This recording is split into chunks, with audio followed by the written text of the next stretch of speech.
army, what is called the direct genocide. You had the Polish army. You had Poland was also resuscitating itself at this time. You had anarchist movement under a guy named Marco, very active in Ukraine in particular. And then you had dozens and dozens of contemporary ephemeral gangs of pogromists who said on Tuesday it was for the Ukrainians, and on Thursday it was for the communists, and the people who suffered the most were the Jews. Incredible pogroms, way beyond anything that they had experienced in 1881 or earlier.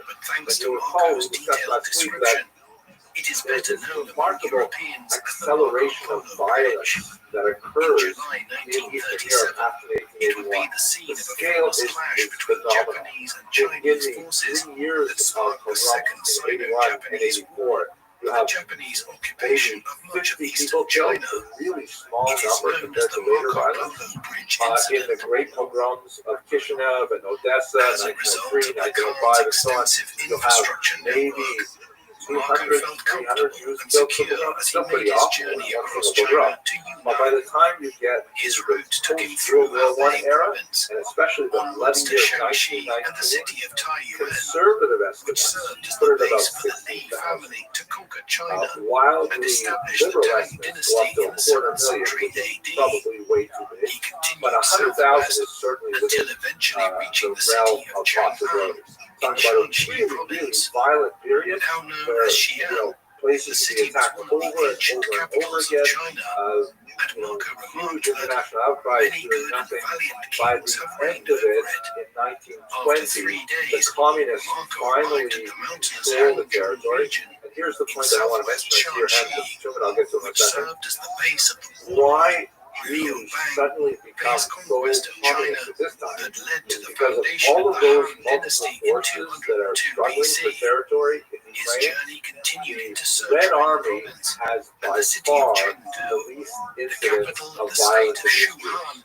Trotsky at its head steps up right at the beginning of the war and says, whatever you do not harm the local population, not only Jews, also the worse off were the Mennonites, which is a German Protestant sect living in the eastern Ukraine that are avowed pacifists, meaning they refuse to fight back against the attackers.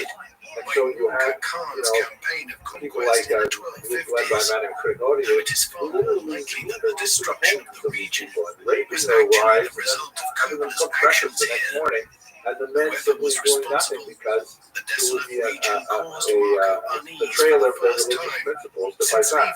And those Mennonites who did fight back and broke their religious principles, they were later shunned by the rest of the Mennonites. They had absolutely horrific kind of experience in this war. So Trotsky was able to shut down violence against the civilian population. Not completely, there's about 3 or 4% of the pogroms were assassinated with the Russians, but the vast majority of people knew that if the White Russians came into your town, or Ukrainian Directory came in, or one of these local gangs, you were going to have violence. So many Jews immediately said, well, that's it, we've got to join the Red Army. You have this rush of Jews to the Red Army, so much so that they have stories of like, guys literally running out of station exits, pay us flying, and not a word of Russian, and running to try and find out how to operate a musket or whatever, a rifle at the time. They actually had to establish Yiddish language training facilities for these Jews who wanted so badly for that. That's when you have the big surge in favor of the communists, because the communists looked like they were actually going to live up to their promise to protect the Jews and minorities in their land. Later, of course, they would be betrayed by the communists, big time, but that wouldn't really start to happen until the end of the night. Okay, Mr. Tillman, the other hand. Yeah, thank you. Why the pogroms? What exactly were they targeting? They were fighting each other. I understand violence between each other, but why the Jews? That's a good question. That's kind of a meta question. Your question was asked to me by Professor John Paul Timsop, a very important scholar of the University of Edmonton, read my dissertation and said, well, Abramson, why did you hang on 1 second, please? I'm just going to go on to these for 1 second. The corn of which was used by the Chinese for medicinal purposes, both to heal wounds and to increase fertility among women. This was highly prized and could fetch high prices, while the meat from the crocodile was also sold as a delicacy. Sorry, folks, I'm teaching this from home, and I have some other people here. Continued his journey west to a place he called My Redison just brought me the Paxlovid, so I'm going to be like near the Chinese border. All right, where are we? Oh, Mr. Human Special also why did you? So during this period of time, which actually received a specific name for it called the in Ukrainian or in French the Jacquerie, based on the earlier model of the medical period. It seems like the basic motive to attack the Jews is right at the heart of human evil to begin with. People attack the Jews because they were vulnerable. People attack the Jews because they wanted whatever they could steal. They wanted to rape women. They wanted to engage in, the dark pleasures of wreaking havoc, of setting fire to things. It was just like it was the worst of society. This is why I recall the title of my book here. Let's just go back for a minute. Choose this title carefully. This one here. Why did I call it a prayer for the government? Recognize that phrase? Which was founded in the early 10th century AD and later became a vassal of the Chinese Song dynasty. We say it by dominating. Conquest of Bali in the 1250s allowed the Mongols to threaten the Song dynasty's western flank.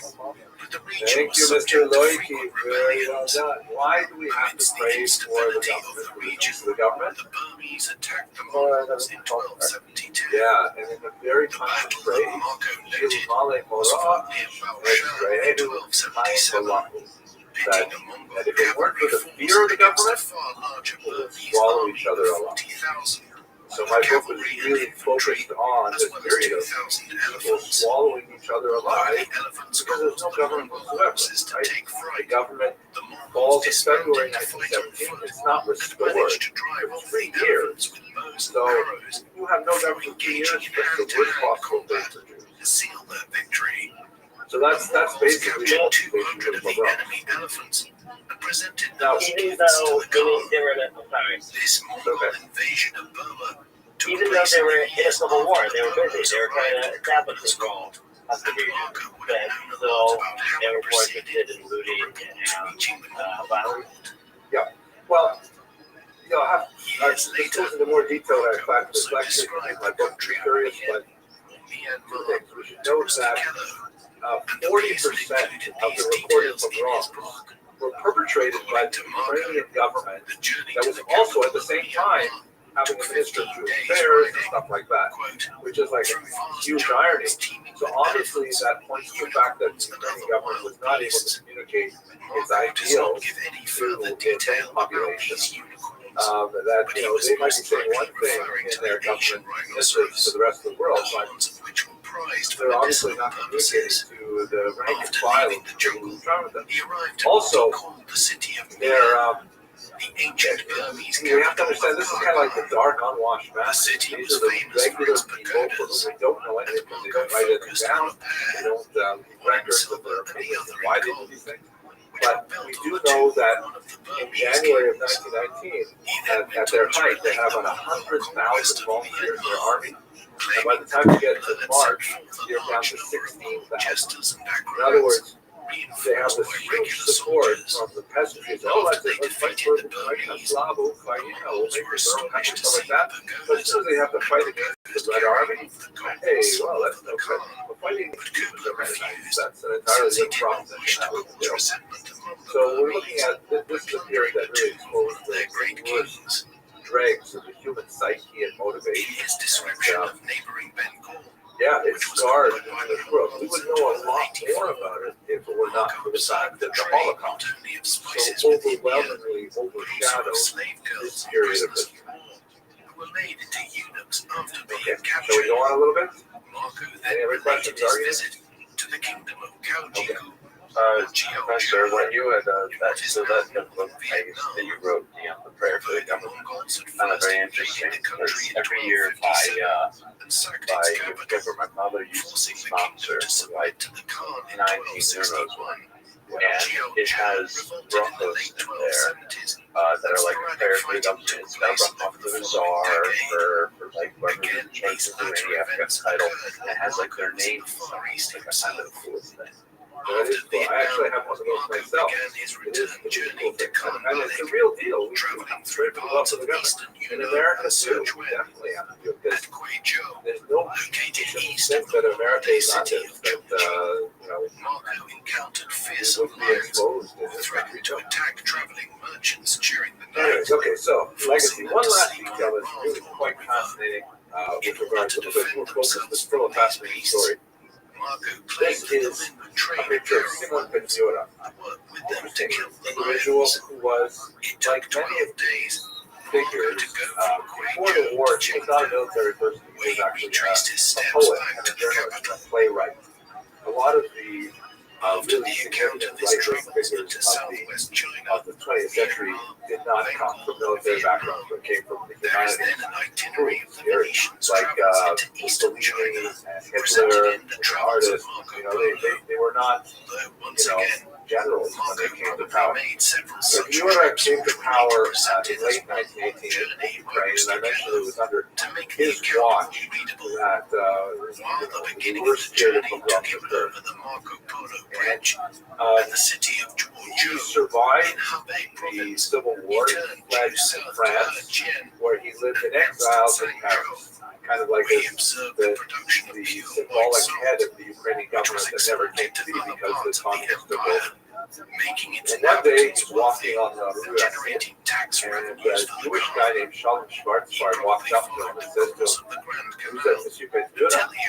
Mr. Penziora?" He says, "Yes." And then Schwarzbard pulls out a revolver and shoots him dead of the street. He is arrested, doesn't try to run away. He's arrested, and he is put on trial for murdering a man in cold blood, which is precisely what he did. Here's a picture from his trial. You can see Schwarzbard standing up at the left there. However, he had brilliant defense attorneys who managed to turn the trial on its head by saying in 1926, and by the way, this was all covered in the New York Times, and like the whole world was watching the trial. They said that the reason why Schwarzbard murdered Penziora was it was a revenge killing for his own family members who were killed in the pogroms in 1919. And that he tracked Schwarzbard down like a Nazi hunter and shot him dead in the streets because Penziora deserved it for his rule in the pogroms of Ukraine. In an electrifying decision, undoubtedly thinking of the debacle we began our discussion with today, the Dreyfus affair, a French jury convicted,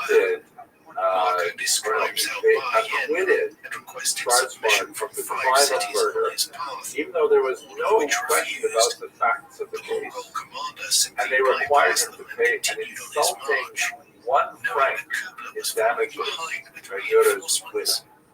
And this was like an earth-shattering decision because the French jury essentially said that Penziora himself and the Ukrainian movement that he headed were guilty of organizing and directing these pogroms in a kind of an architectural fashion, and Schwarzbard was exacting an appropriate revenge. And you can see why, 30 years earlier, a French jury had convicted Dreyfus of a crime he did not commit. Now they acquitted a Jew of a crime that he did commit.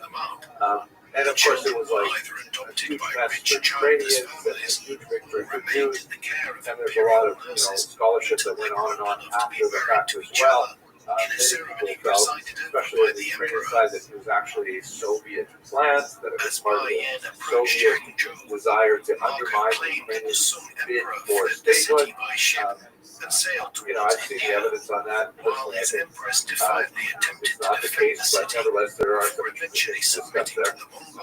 But that's kind of a footnote to the end of the story, and certainly contributed to the challenges of the Ukrainians and Jews fighting a rapprochement after the Schwarzbach. Okay, so that basically takes us through the that I really wanted to cover for today.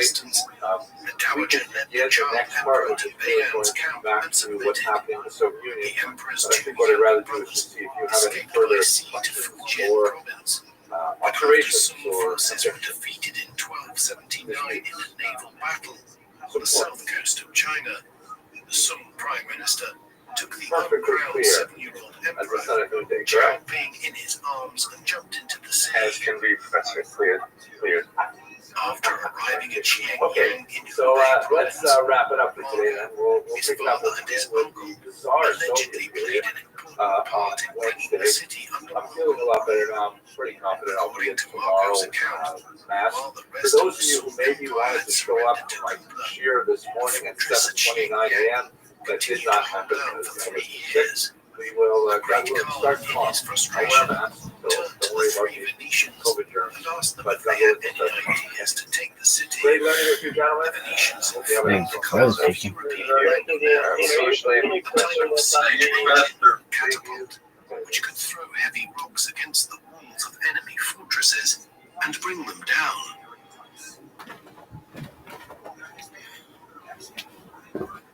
1881, another watershed moment, right? Because that's when you have these massive pogroms in Russia. Now, in terms of the scale, we're talking about well under 100 people killed. So, it was terrifying in the time, but when you look at the rest of the 20th century, it's like a blip. It's strange to see how so little violence could make such a huge change, but it also gives you a sense of, unfortunately, how deeply we have been wounded by the last century.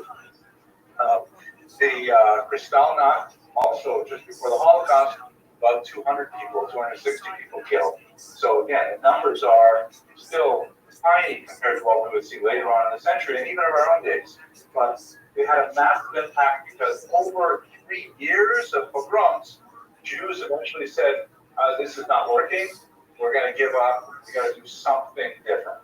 And now here are the 5 basic strategies that Jews devised.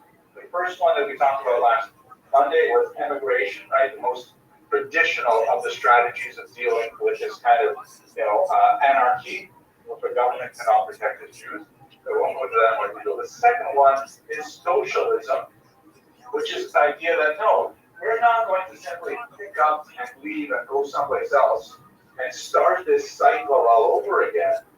We're going to change the society that we live in now. We're fundamentally going to alter society by raising to the ground the economic principles upon which this society was based. And so they adopted in particular this one philosophy called socialism. Again, if we had lots more time, I would probably talk at length. But it was, I got my graduate degree, my doctorate, before the Soviet Union fell, just as it was falling, I was writing my dissertation. So I had to study a ridiculous amount of socialists. Wreck, actually. It was terrible. Because they figured that would be important for us to know these things. And all these different theorists, and all these different people. And it's like, all garbage.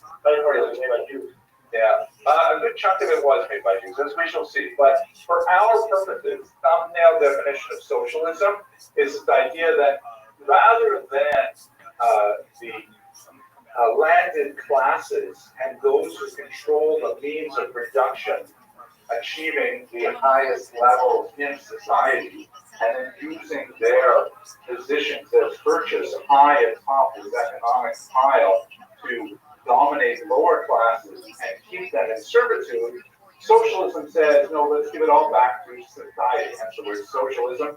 Let's take the factories away from the oligarchs and let's give it to the people. The people will run everything themselves. It's like saying to someone like Elon Musk, we're going to take, you've done really great, thank you for building these rockets and these electric cars and stuff like that.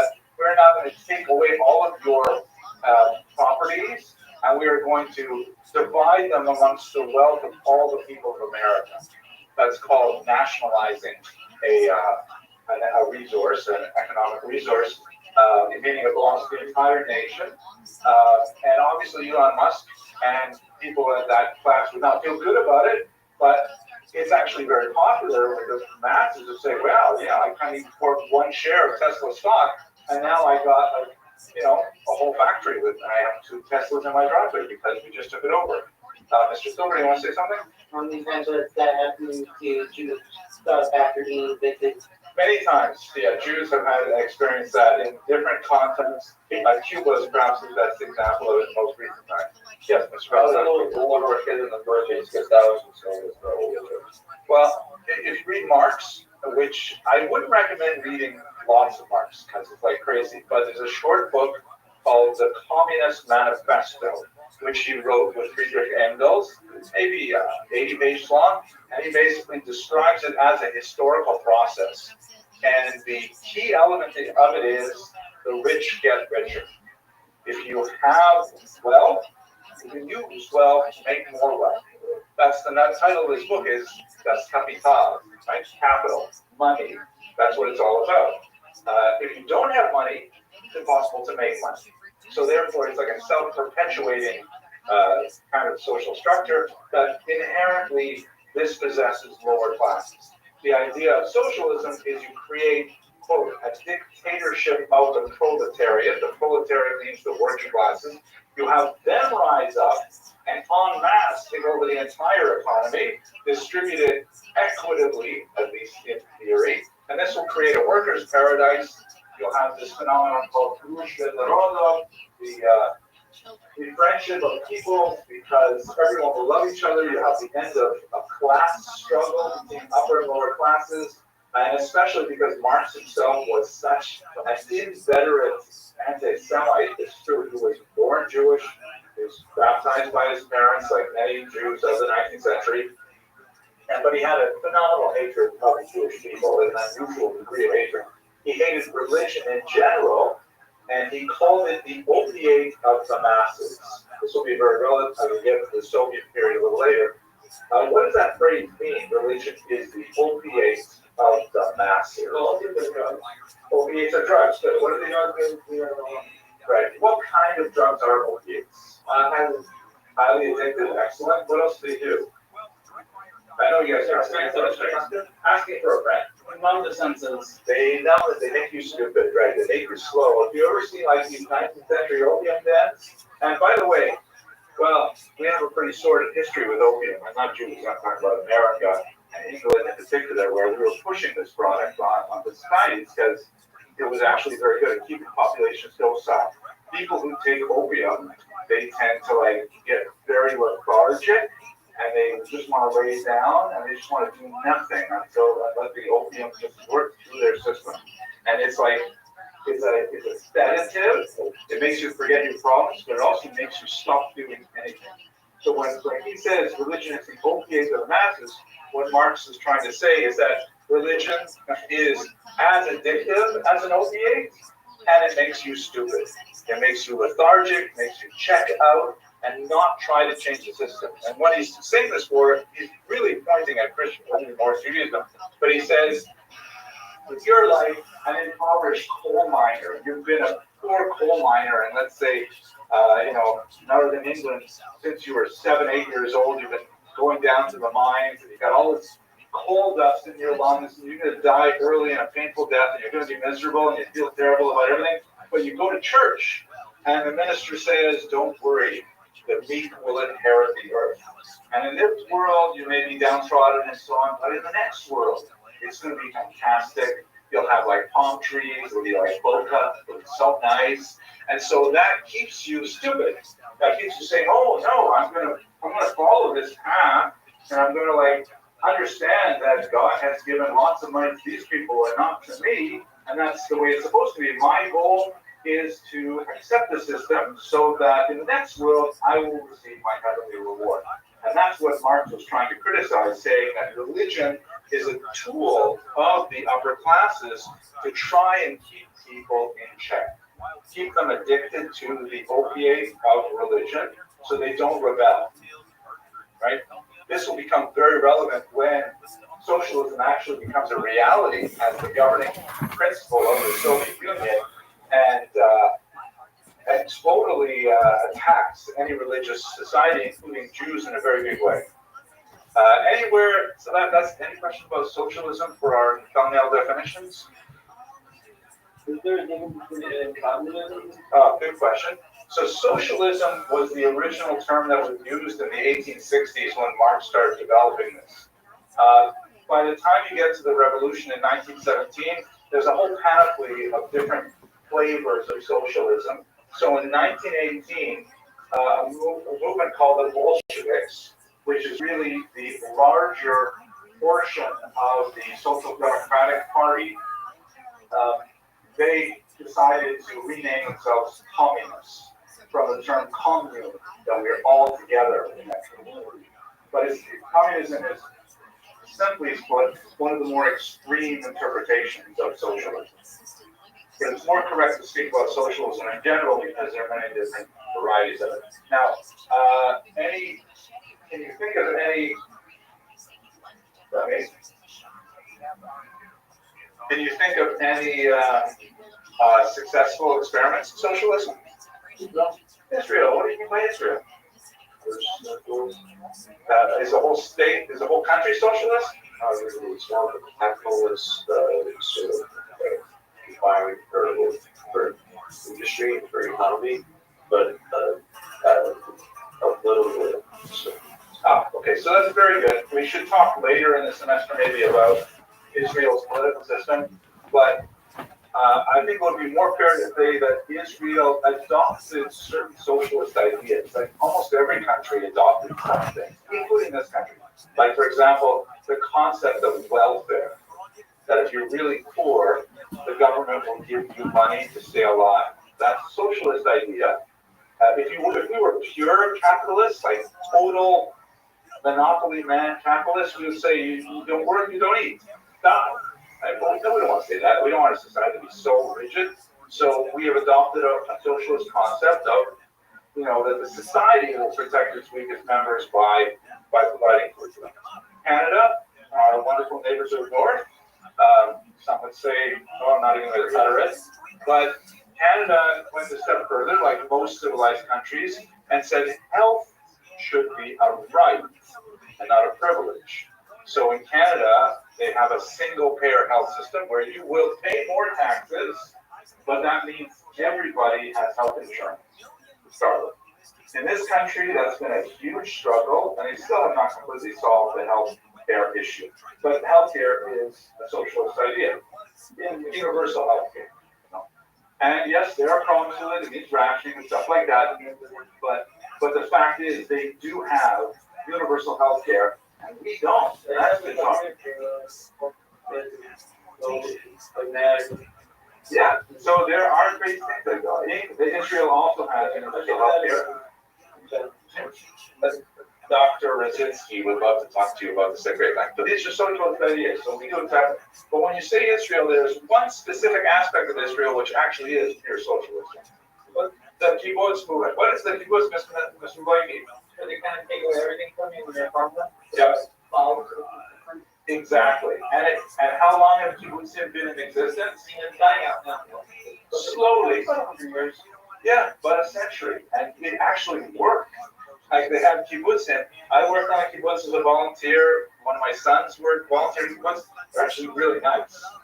The idea is that everybody piles in and you share the wealth of the kibbutz. It's usually agricultural. Sometimes they make things, like for example, the shtenders and things that we have in our base measures are made by Kibbutz Lavi, where one of my other sons also worked.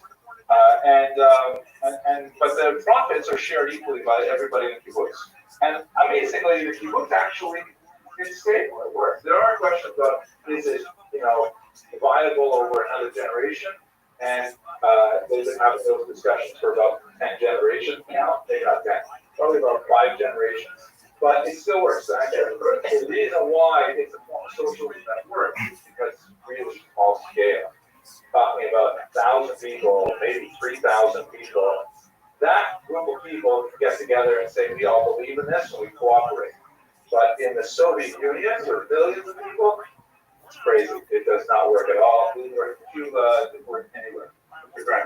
In my piece, where I live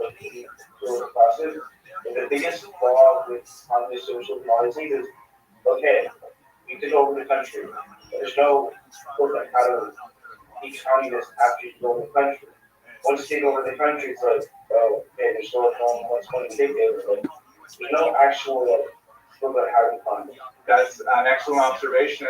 It's something that the communists in Russia found out immediately because Marx, who was dead by that time, he envisioned that societies would go through a progression, that they would start like kind of like clans and tribal, and they would go to a feudal society like we talked about in the medieval period, then they would get with industrialization to where we are as a bourgeois democracy, and then after that went on for a few hundred years, then we would mature to become a communist society.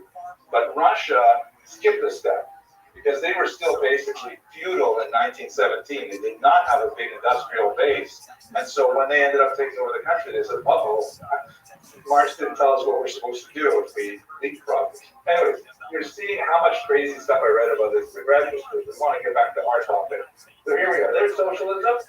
Jews got very excited about socialism for reasons that we'll explore in future classes. The third, I think this is behaving weird. That's what the thing is right there on the board. This object? Yes. Really? Really? It's good. How did you do that? In the exact spot where it was, someone touching it right there. That must be it. Okay, great. Third option, 5, right? Third is Zionism. Now, as I'm sure you are aware, the idea of Chivat Zion, of desires go back to Eretz Israel, is almost a goal for the Jewish people, right? We've had this since the Babylonian exile. We've had it for hundreds and hundreds of years. As you're also aware, I'm sure, there were theological approaches to it that suggested that while it is an admirable thing to go back to live in the land, especially to die and be buried in the land, those are wonderful things. But the concept of creating a modern state with a flag and an army and passports, stuff like that, that may have contradicted a particular Gemara and Shavuos, and so there was no support for centuries for any kind of idea of a political return to power. We should also remember that most people didn't think of in terms of creating political states until the 18th century. So when the Jews started thinking about it, they were already, good 50, 60 years behind most of Europe. So they're like, yes, I know. And Kasumas, it's the Shibua, it's, look at how brilliant these students are. You're watching this. Okay, so that's good. Thank you. We'll have to look at it later. So the idea was that Zionism was like an ideal that they lived to, but no one really thought about actually trying to organize a Jewish state there until the 1880s. And this was a rather different response because essentially the Zionists, here of course, heard the famous moment where Mr. Krantz, you got to read that Pirkei Avos where it says don't interrupt, right? So this is actually Ben Gurion. Herzl is in the picture. In the background, he's the founder of Zionism. We will come back and talk about his life. But this idea of Zionism is like, wait, we're not going to do the first option of just emigrating to some other land in Gauls. Because we've done that before. We're just repeating the problem. And this whole idea of socialism is a sugar. We're not going to recreate Russia into some brand new economy. It's crazy. And in fact, it didn't work out. What we will do, however, we will stop history by moving back there to Israel. We'll end this 2,000-year-old cycle of Galus by going back to land of Israel, establishing ourselves there as a state, and that will ultimately mean the end of Jewish history, because we will have gone full circle back to Israel. Obviously, we're going to talk a lot more about this because, amazingly, they succeeded. 1948, the creation of a state, which is absolutely unprecedented in world history. There's no one who comes even close to the idea of reestablishing a state, even 300 years after it disappears. Closest thing maybe is Poland, and Poland had a lot of help. So we'll come back to that. That's the third option. A lot of Jews chose this. It's very popular. Fourth option. This one is a little weird. I think we're losing the battle here. But I think the other one, this one here, is this one. Okay. So weird. Fourth, this is a little weird. It was not one of the most popular, but it did have some lasting resonance, and we still feel it in the way we're organized here in America. This is called diaspora nationals. Diaspora, of course, is a Greek word that means scattering, that Jews are scattered around the world. They live in small minority communities all over the world, but they are going to engage in nationalism, meaning they're going to organize themselves, and they're going to try and create communal structures in the countries where they live. Where this became especially relevant is in the Russian Empire, because you had a massive population of Jews, the largest single concentration of Jews in the world at the time, and the government had just fallen apart in 1917 with the collapse of the Romanov dynasty. So they had this opportunity, maybe we can actually do it here. The basic working model of diaspora nationalism, which was articulated by the great historian Shimon Dubno, was this idea that you get all the Jews living in a country to join a single voting bloc called a cadaster, and every Jew registers for that bloc, and then you get a minister that represents you in the government. You get tax dollars from the government to pay for your schools, to pay for your mikvah, to pay for your Asian restaurants, all that stuff. And inside the cadaster, you create your own Jewish parliament. And here in America, Canada, Europe, they have something called the federation system, which is a model on the diaspora nationalist idea. The big difference, though, is that this is entirely voluntary. Whereas in the way that Dubno imagined it, every Jew, like the Kehillah system, he modeled it on the Council of Lands, every Jew is automatically locked in. You cannot leave. You are part of the community, you pay taxes to the community, you get benefits from the community, but you can't sort of opt in, opt out, affiliate, don't affiliate. So it does not nearly have as much strength as the way Dubno imagines it. Had a fairly small popularity, but nevertheless a very powerful idea. And here's the last idea, what I call renewed traditionalism. This is essentially the right-wing Orthodox. Because up until this point, and really we're saying the turn of the 20th century, you could point to, let's say, 1912, when the Agudas Yisrael was founded, as maybe the actual moment when it was articulated. Traditional Orthodox Jews were not interested in any of these other, except maybe emigration.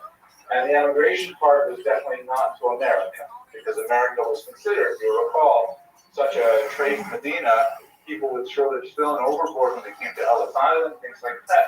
So the religious Jews largely didn't want to have anything to do with any of these things, but they realized by the turn of the 20th century that if they didn't get organized and they didn't prepare themselves to participate in mass politics, they would lose the opportunity to have a voice. And then a lot of things they cared about, like, protecting the Shabbos, like protecting Shechita, like maybe getting government grants to pay for yeshiva education, stuff like that. They wouldn't have a chance unless they organized. So ironically, the organization of these political parties, like the Agudas Yisrael is the first of them, was designed to protect essentially pre-modern values, using the modern devices of political mobilization. In some countries, democratic votes, like in Poland, for example, they use those tools to try and keep a pre-modern society in place. Those are the 5 basic strategies Jews compiled into one or a combination of various versions of those after 1881. Okay, any questions, arguments? It's about to get very complicated now. Are you ready? This is the part where you will now begin to understand your crazy Uncle Joe and why he has such weird political ideas. Because I'm now going to show you how this was translated into Jewish politics. Okay, hold on to your youngsters. So, first of all, we have this concept called the political spectrum. Right? We use it in American politics. We use it in Jewish politics, although it's not precise. But the basic idea is you have a left to right axis, right, an x-axis, and on this x-axis you have on the left socialism, right, that's what we call people left, right? It actually has to do, the reason why we say left is because of the way the French Parliament was set up, and those people sit on the left side of the room, but left wing is called socialist, they're pro-socialist, right wing is called anyone? Capitalist, thank you, Mr. Rubin, political science major, right? So this is when we say people on the left, people on the right, we mean they lean towards socialism if they're left wing, they lean towards capitalism if they're right wing. They lean towards, put in an American context, people who are more socialist are in favor of the government having a larger caretaker role in our society. People who are more capitalist think the government should be smaller, should be less involved with our lives, and should certainly cost less in our society. Socialism is expensive because you have to pay taxes to manage all the programs.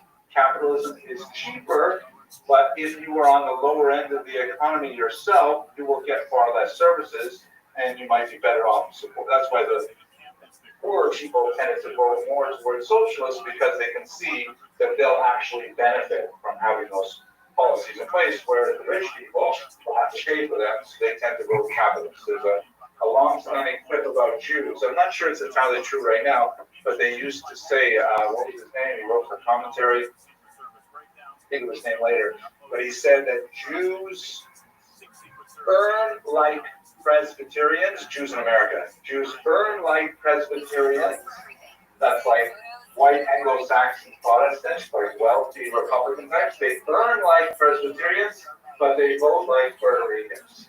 They vote like, from immigrant families with less income, things like that. And that was basically true for much of American Jewish history. It has been shifting since the Reagan era. Orthodox Jews are generally flipped. Orthodox Jews may earn like Puerto Ricans, but they tend to vote more like Presbyterians. Mr. Kravitz. So asking the fact that you know more about the social media are social minority. You got to repeat that slower for an Does that have to do with the fact that even though we Welcome. How are you?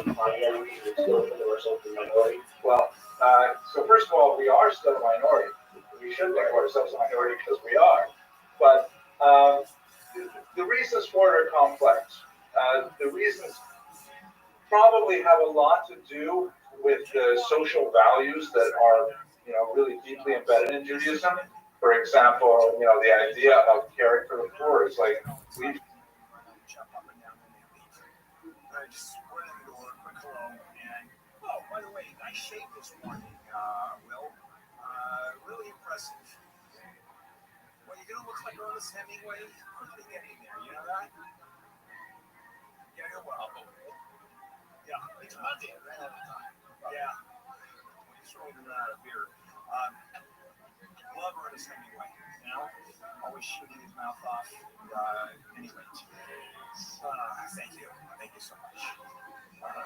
California on the show has rules. Yeah, well, Neil has that, that goatee kind of thing. Kono. Oh, yeah, Kono has facial hair. Yeah. And Amy's pretty impressive with her mustache. Amy, you're from a long line of Greek ancestry, right? That's pretty impressive, mustache of yours. Okay. There you go. And I don't see Ann there, so I was going to make fun of her, too. She's a lucky one.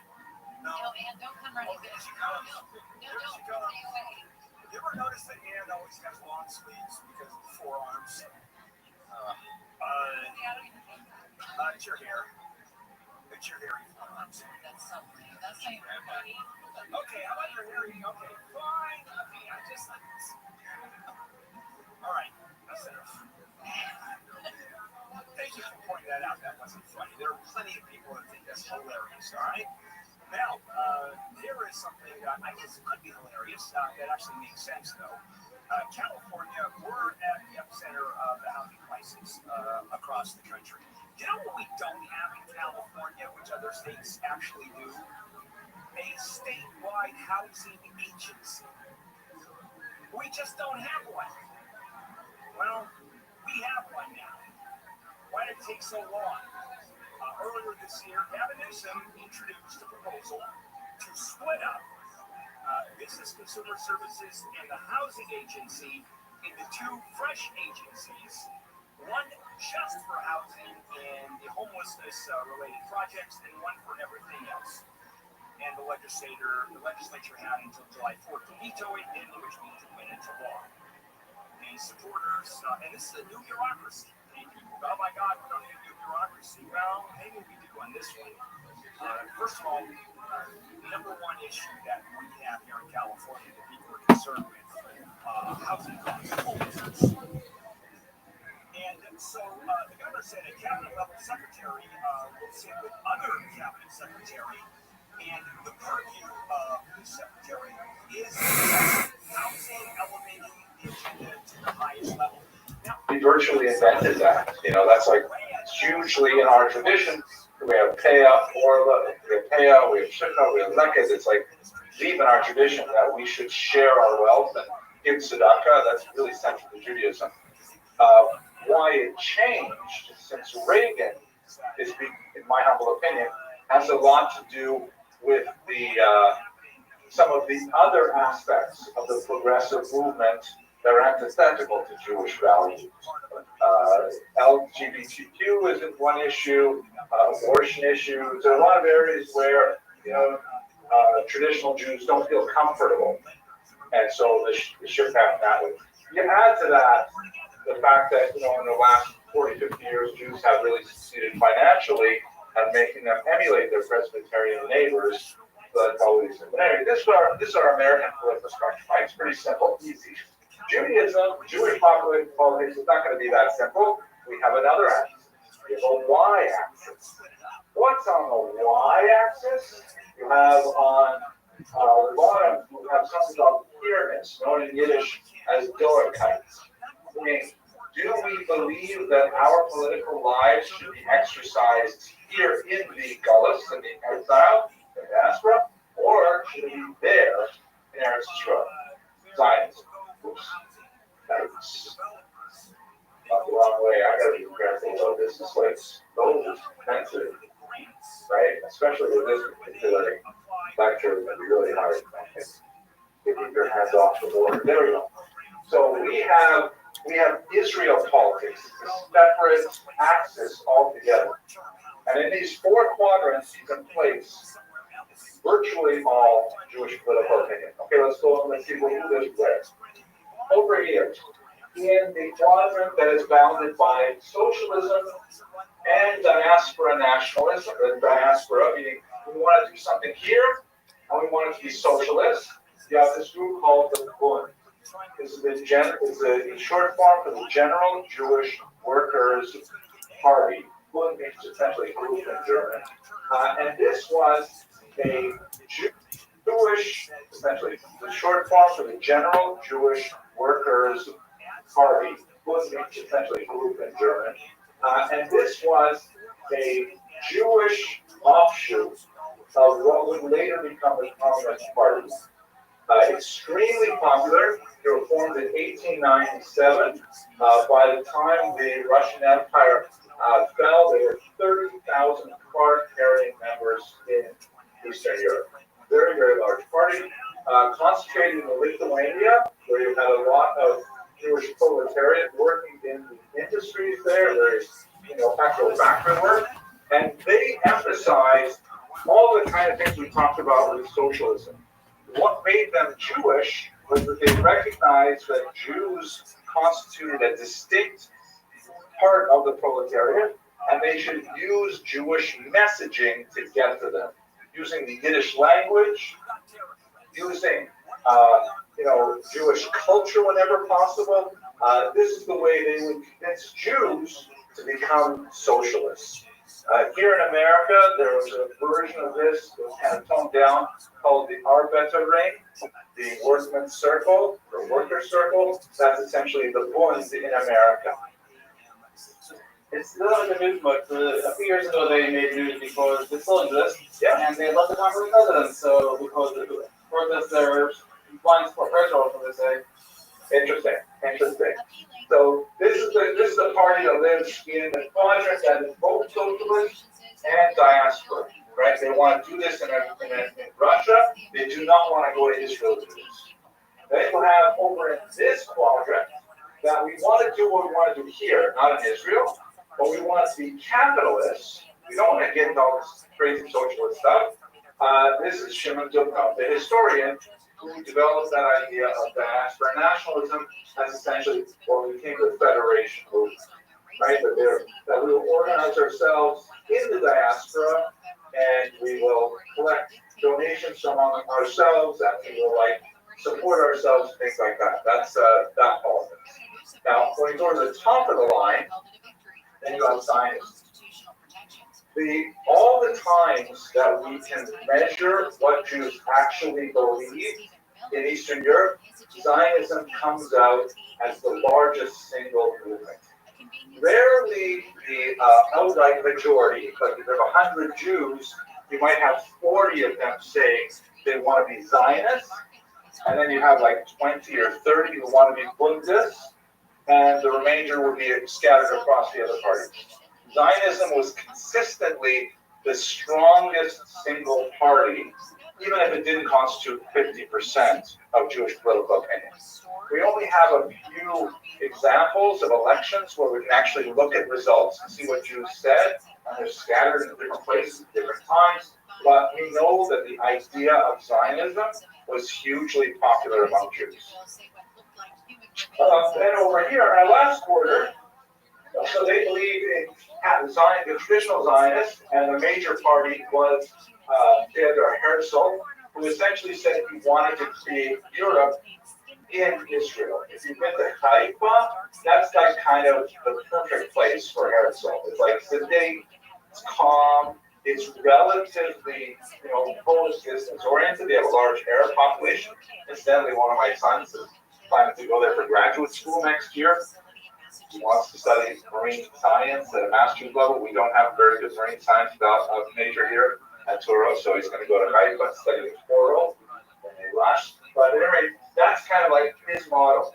Not the kibbutz socialist model, but the Israel capitalist model. There were people who disagreed with Herzl in Zionism, and I built this chart up with 40 other groups. It's crazy, but I will really pull out one of them that's really important. This is Vladimir Jabotinsky. He was the founder of what would later grow into the Likud and later grow into Netanyahu's party today. They have different names. But he agreed that Jewish society had to transplant itself to Israel, and he felt that it should not be communist. But he differed with Herzl on a very, very fundamental idea.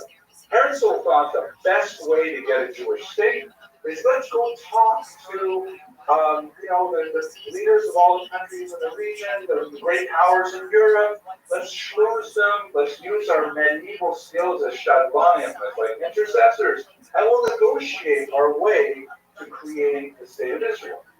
Herzl Jabotinsky had this idea that you're never going to get it done that way because non-Jews hate you. This anti-Semitism is just a given, and you can talk till you're blue in the face, but what really is going to make Israel exist is a machine gun. That you have to take it, you have to be militaristic about it, you have to be forceful about it. Now, if you're looking at Israeli politics today, you'll probably see Herzl's legacy, and another group that I'm going to tell you in a minute, that is more moderate, more amenable to American sensibilities generally, and then you see an extreme right. You see groups that say no, all this, meeting in Qatar, and let's talk with the creative Palestinian states and like that, two states. Those are people who say that's ridiculous. It's out of the question. They are Jabotinsky's descendants intellectually, and very, very alive and interested. But I'm going to put one more group in to make it a little more sensible. Then, of course, this back quadrant, who lives over here? This is a group called the Poale Zion, the Workers of Zion. Whenever you see the word workers in the title of a party, it really means communists. So these are, this is one of the most important organizations that helped build the Kibbutz, and they believe in,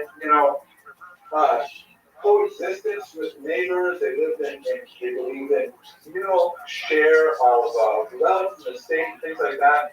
They're also prepared to defend the state, like their kind of ideal model was a Jew who had a shovel in one hand and a rifle in the other hand, prepared to protect the kibbutz, but on the other hand, constantly working on the agriculture.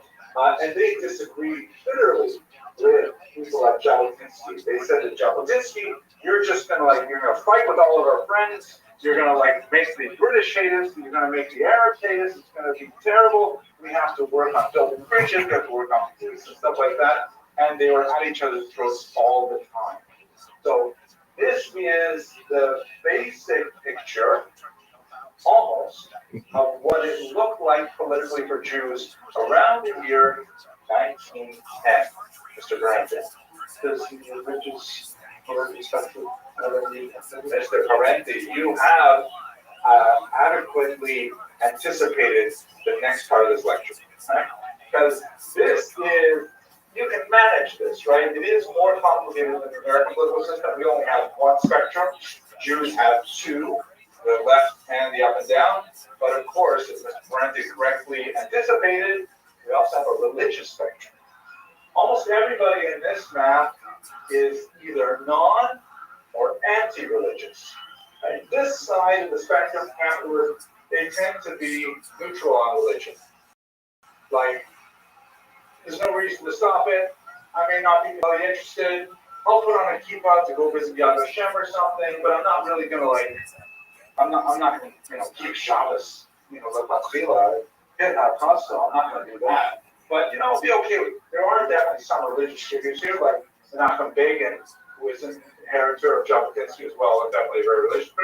But on this side, they're generally anti-religious. The kibbutzim, the socialists for sure, anti-religious. There are some minority groups that are religious, but the majority of them are definitely anti-religious. I'll tell you a quick joke. It's actually a story that happened to me. I was once at a funeral with sad occasion that I happened to be at a funeral, and I was standing next to the Consul General of Israel. And I'm talking with him, and he says to me that when he was a young man, he grew up on a Shomer HaTzair kibbutz. A Shomer HaTzair is a young guard, very, very communist, very, very anti-religious, feasts on Yom Kippur and things like that. That's where they were. They're like buying into the Marxist idea of religion is the okay of the masses. And he said to me, he's talking about a guy, and he says, when I grew up, we had everything on our Pesach table. We had bread, we had pasta, we had beer, everything on our Pesach table. Nowadays, the young people, they just don't keep the traditions like they used to. The joke is the young people really don't understand the tradition for nodding. You should have seen this face here, guys. Anyways, so where are the religious groups? So this side basically anti-religious, this side neutral, some maybe positive religion. That's very much. What's the difference between the kibbutz and the socialists? Because it's whether they're supporting in Israel. The socialists said, what a stupid idea to go back over there and to get involved with the local people there, taking away Palestinian land, stuff like that. It's going to be done here in Russia. And these people are saying, no. We've had our experiences in Belarus. We're going back to our ancestral land. We'll be socialists. We'll be socialists in Israel. So even in not religious, then religious? Oh, absolutely. The vast majority. The 1897 census recorded 98% of Jews in Russia spoke Yiddish as their first language. Overwhelming. amazing how fast it changed. Just over a century and almost a dead language. Okay, now let's go to Mr. Parenti's observation. What about the religious axis? So we've got a z-axis. Right? We've got, this is representation of the third axis, the z-axis. So over here you have this interesting group led by Rav Kook, who was not the first chief rabbi of Israel, but he was like a really prominent Israel rabbi who moved from Lithuania to Israel. And his argument was, wait a second, maybe we should read that Gemara and Ketubos a little differently. Maybe Hashem wants us to actively engage in Zionist activity, because maybe that's the way the Geula is supposed to happen.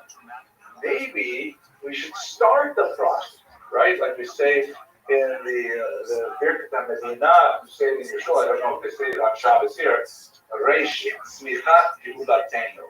That Israel is the beginning of the flowering of our redemption. Meaning that once we create a state in the land of Israel, that is like the first step in Hashem saying, okay, time to bring out Mashiach.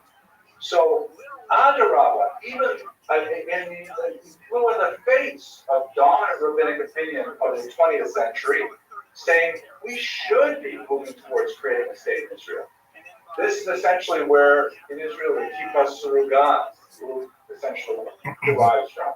They are Dati Leumi, they're religious nationalists, right? As opposed to going to the other group here. Also on the religious axis, like this, this would be the Haredi. Here's a picture of the Siyam Shas. I'm sitting right over here. You sort of see me, the top here somewhere. This is the most recent one. Now, which section? I mean, I just started on the out here at the thing. But I'm looking forward. I'm going to make my own CM on Shas Federal in a few months. And I don't know if you guys follow my podcast here, the Shameless Plug. You know I do a documentary podcast, right? Oh, yeah. 100,000 people watch it every day. It's Jewish history in documentary. They looked at it in ninth grade. Yeah, that was like 20 years ago. I haven't been doing it 20 years. 10th grade. Oh, 10th grade. Okay. Now, yeah. Well, I really enjoy it. It's just short, like you see this audacious thing. I can't believe I'm almost finished it, but I record a short history video on every single document go on 2,711 videos. I should, but some of them are really fun. Anyways, the Agudas Yisrael and that constellation of religious parties, which we'll call Haredim, meaning we call it in English ultra-Orthodox, but you know what I'm talking about. They said, oh my gosh, you're serious? You're going to take this idea of Zionism, which is so trite, which is like you're working with all these secular Jews, you're working with all these Jews who are like antithetic to Judaism. How can you possibly get involved in something like that? It would actually anger God to create a state. He would say, you are, contravening that oath. You're trying to force my hand and give you Mashiach before it's time. It'll end in disaster. So they were actually in this quadrant on a religious perspective, and until the middle of the 20th century, they were staunchly anti-Zionist. And this basically gives the picture up until the middle of the century. What happened after the Holocaust? Okay, so the state of Israel was established. Yes, for sure. What happened to these parties? These Unified, Jews Unified, not lucky. Let's go through them one at a time. What happened to the book? Yeah, basically gone. In Russia, Stalin got rid of them. Stalin wiped them out in the 1930s, no more book. Sort of like echoes of the book survived outside of Russia, like our Better Ring, the Workman Circle, but only as a pale shadow of this socialist thing. If you're going to meet a Bundist, you'd probably meet them in New York, probably in Lower East Side, because that's like where the last of them would live. But they tend to be like very pro-socialist, still, celebrating Yiddish stuff and things like that, but secular. Mr. Rubin? Two other people reviewed Bundist in New York. Yeah. One is in Union Square, the Eagle Arcades. Yes, I actually worked with a lot of them. Right, and the other one we had to train, and another one said, Okay, that's it. they're staying only under certain circumstances sometimes. So but basically this used to be the most popular single party in the late 19th century, but it's gone. What about the diaspora nationalists? They were about 4% of whenever we see Jews voting, 4% at the most. So they basically disappeared. But we take it for granted because we still believe in the echoes of it, the Federation, stuff like that. Coalition, the socialist Zionists, what happened to that? So they're still there, absolutely. Yeah, they went through different parties. They were the largest, and they were in power in Israel until 1977, until Menachem Begin took over. He represents the right. But this is a very, very strong, dominant trend in Israel. They have weakened significantly because the right wing has been ascendant. Netanyahu has been powerful for 19 years, I think, for a really long time.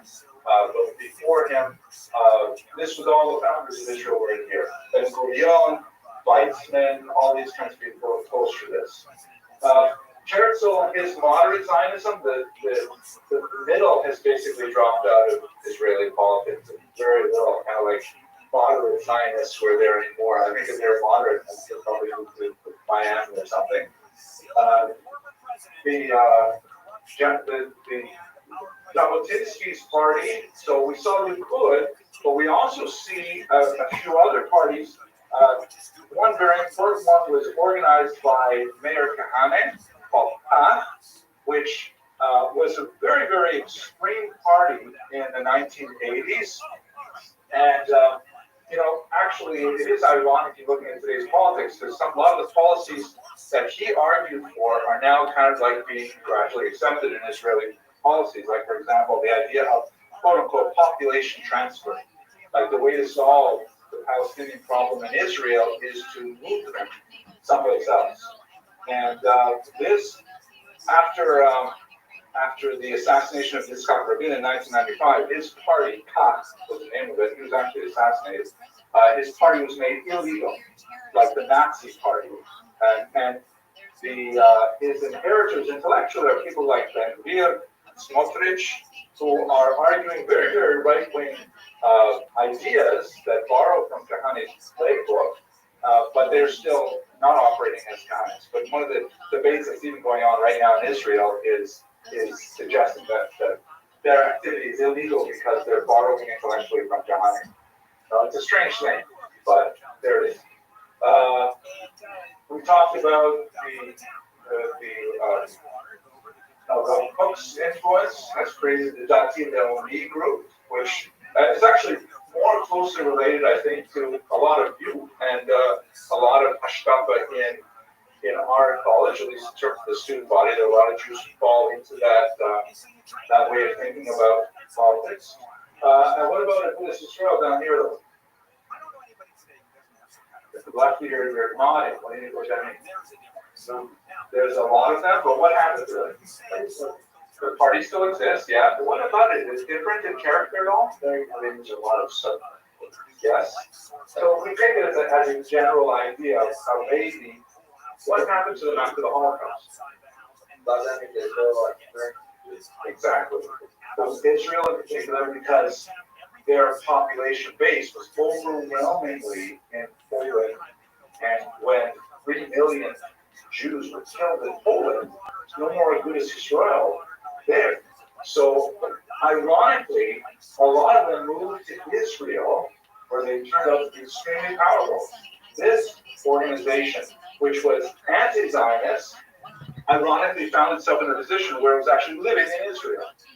And so they're like, technically, either against the state or at the very most neutral to the state, but they live in the state. And it is really the source of major friction in contemporary Israel because, the Haredim in general will not serve in the army and yet will take advantage of state support for the yeshivas. And especially since we are in Israel's longest war right now, a lot of non-Haredi Israelis are deeply resentful of this fact. And you can understand why it's a major scene in Israeli society. Actually, I read the article when looking by I read it before then. Yes. Then they were against fighting, but he actually met with the head of the Zorian company. Oh, definitely. No, there were Definitely trying to take a different approach, and they attacked this political guy and they banned him. So what wasn't on the anti-Zionist, there was also a different way. I think that would be fair to say. The fighting Zionism. Remember that, by the way, I'm giving you here like a 30, 40-minute version of Israeli politics.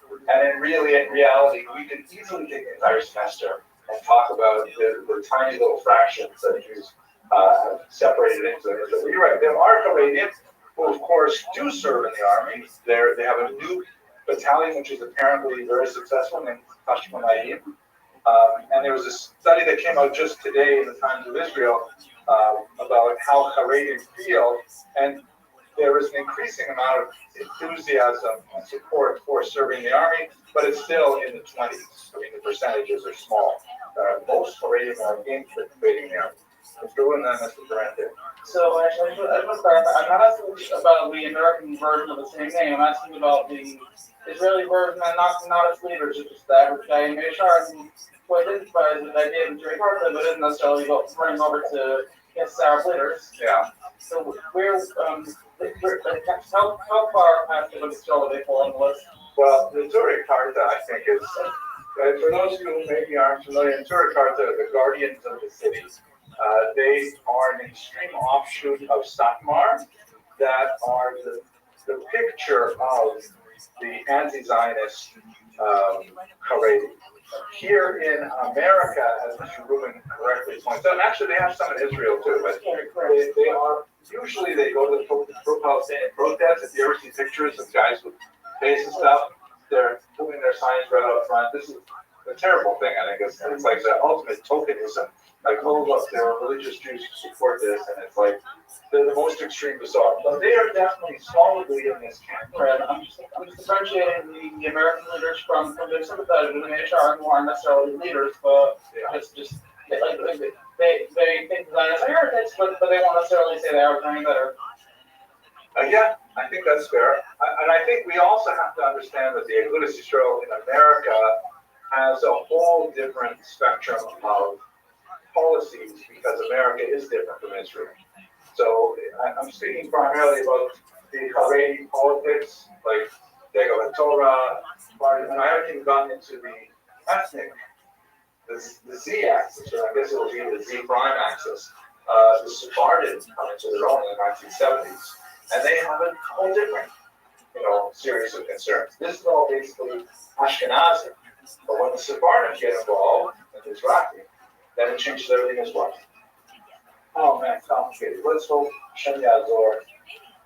All right, I think at this point, this is when I would like to take to conclude for today. I mentioned I have a difficult appointment I got to get to in time, so and it's a good spot for stuff. Any last questions about? Do you understand now why you're crazy Uncle Meyer holds the way he does, where he is like? Okay. You step up here. Okay, let me end with a joke. The joke goes like this.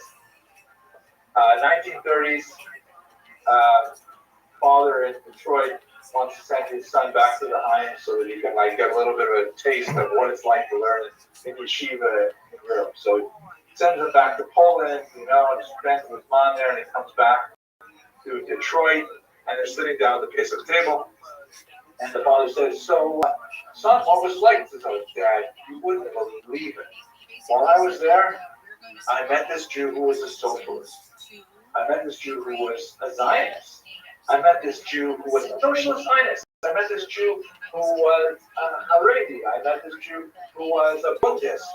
And he says, "Yeah, well, what did you expect? I told you there's a great amount of variation in political views in Europe." He says, "No, Dad, you don't understand. They're all the same Jew." No, it's exactly it. We know what happened.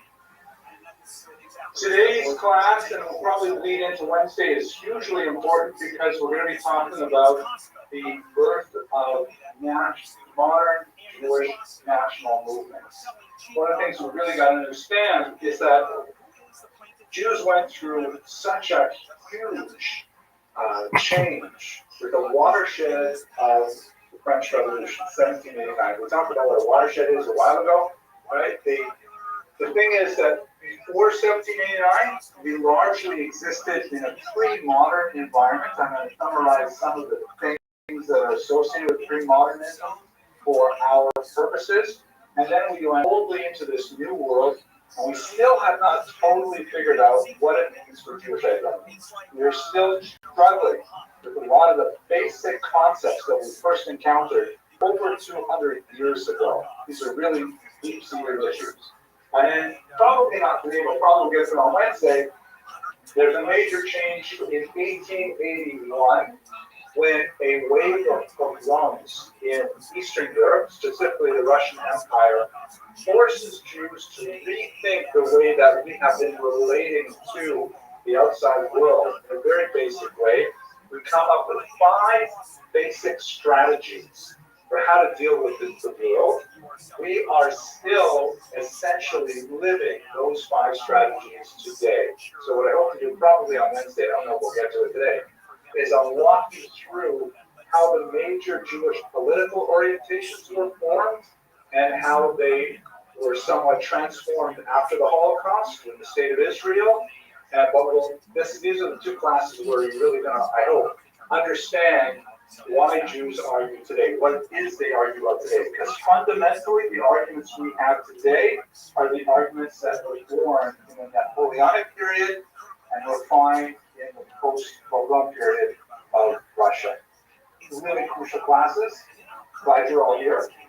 Those of you who are not, feel guilty, but you'll watch the recording. Okay, so we get to it then? Okay, here we go. So let's talk about the decline of corporate society. Here's an interesting piece of art from Isaac Ashkenazi that sort of depicts a traditional Jewish wedding, kind of fiddle on the roof kind of mentality. And this is the way we think of pre-modern Judaism. Now let's just understand what that term means. Pre-modern for the rest of the world basically means before the modern era. What is the modern era? Modernity really begins in the 17th century and then continues into the 18th with the Enlightenment. And the kinds of things that go along with modernity is not necessarily technology, although it is definitely very related to technology, the scientific revolution, and then the industrial revolution gives us so many of our modern gadgets that accelerate what modernism means. But basically, modernism is a change in ideas, a change in the way people think about the universe. We discussed last week how the kinds of ideas that were associated with modernity included, for example, humanism. Anyone want to define humanism? What is humanism? Mr. Rubin, give it a shot. What is humanism? Studying human thought as thinkers think of it like as. Actually, you're not too far off. It definitely has the word human in it. So it's not just human thought. We've been thinking for a long time. But humanism is the greater emphasis on the value of human thought or meaning. Mr. Ellerstein? Or the value of worry and humanity without religion. Very good. Decidingly putting aside, for example, let's say Godism, right? One of the things that happens in modernity is religion goes into a decline, which has basically not finished yet. We're still on a downward slope as people move away from religion as the source of truth and more to, we can think of truth ourselves. We don't need a God or a revealed text to tell us what truth is. We can think of it ourselves. This reached its apogee in the late 19th century, and then it began to crash with World War I, and especially with World War II. Because World War II is in many ways also an expression of humanism. If we are so great, and we can invest ourselves as the locus of all meaning, then we're free to create things like the Holocaust. Obviously, humanity has a visceral response to horrific acts such as all of us say, wait, maybe humanism can go too far. Hopefully we'll explore that a little bit in this course later on. But that's one aspect of modernism. It's much more, you know what? I know that's what the priest thinks. I know that's what the rabbi or the imam thinks. But you know, what do I think? What I think matters. What we think is regular people matters. That's an aspect of modernism. Globalism is also really important. Globalism because, again, modernity is connected with the discovery of the new world, the expansion of trade networks, the expansion of the tremendous amount of material wealth that is afforded by the new products coming from the new world. Discovery of potatoes, for example, creates a whole new population explosion because people have, a reliable food to eat until it's not reliable with potato blight. But nevertheless, globalism, the idea that there are like other cultures that have existed for thousands of years that have nothing to do with the Western tradition. There's like so many aspects of modernism that are relevant in the larger scope. But if we focus on Jews specifically, we want to say two things. The first is to bear in mind that modernism for Jews comes about 108 years later than the rest of Europe. We kind of like catch up to it later. And when we absorb it, the rest of the world is already deep into the Enlightenment, so it melts with the Haskalah. Its principal effect on Jews is political. Meaning we say, hey, wait a second. Up until now, we have accepted a second-class status in our European homes, largely because, that's imposed on us, but also because it's intrinsically part of our belief structure, right? The whole idea of gullus, of exile, as a punishment for our sins, means that, the way we're treated by the non-Jewish world, we don't like it, it's awful, but we have to accept it because that is, ultimately, because of our many sins, that's the way we are. But modernism among Jews began to make them think, wait a second, we don't have to necessarily accept this. We could rebel against this, we could argue against this, and ultimately, they were successful, although often at a big cost. It's also important to note that related to these changes that are happening in politics is the end of the corporate nature of Jewish society. Do you remember when we talked about the Kehillah? We talked about the relationship of Jews as Servi Kamarai Regis, the servants of the royal chamber. That only worked because the king and the government dealt with us as a solid block, that we were all the Jews. We weren't individual citizens of a given country. We were part of the Jewish bloc, which is really great for reinforcing our communal identity and our in-group adhesion. But if that begins to erode, which it eventually did, it fell apart with the French Revolution, then all of a sudden Jews say, well, wait a second, I don't have to affiliate with the entire group. I can simply do my own thing. I can call myself a Jew, but not affiliate with Jews. I don't have to go to shul. I don't have to keep kosher. I don't have to do all these things. And so this begins a massive phenomenon of assimilation that is the dominant one in America today. More than half of all marriages that take place involving a Jew in North America also involve a non-Jew. And amazingly, it is mind-boggling after so many thousands of years, but we are actually assimilating ourselves out of existence at a far faster rate than even Hitler could have imagined. So we are dealing with some serious challenges that are deriving from this period. Now, corporate society did give us some serious disabilities. We couldn't choose where we lived, for example. We could be kicked out of our homes at any time. Who we were married to was often a challenge. In Austria-Hungary, for example, they passed these awful laws called familiance laws, in which only the oldest male child could get married. I shouldn't say it like that. The oldest male would be allowed to marry. Obviously, he could marry only one wife. But the rules were not applied to women because they were not considered legal agents for the most part. But the state, the non-Jewish state, in an attempt, a rather crude and to control Jewish population growth, said only one male of any Jewish family is allowed to marry and obviously have another family. The rest of the men, well, they're on their own. That's why you have, for example, a huge onrush of German Jews who immigrated to America in the 1840s because they weren't allowed to have families during the state law. Education, of course, was limited. Jews couldn't go to higher education, things like that, universities and so on, really, really tight restrictions. There's only a couple of universities in Europe that are allowing Jews to study at a higher rank level, and they're primarily training doctors. Some humiliating things like oaths, like if Jews were brought to court, they were required to take this really, invasive and humiliating promise. They would do things like stand on a pigskin with their chest bared, holding onto a sacred Torah, and saying that they're promised not to lie in court because Jews would be assumed not to tell the truth. So therefore, this oath called the Mora Yudan, or Jewish oath, would be important.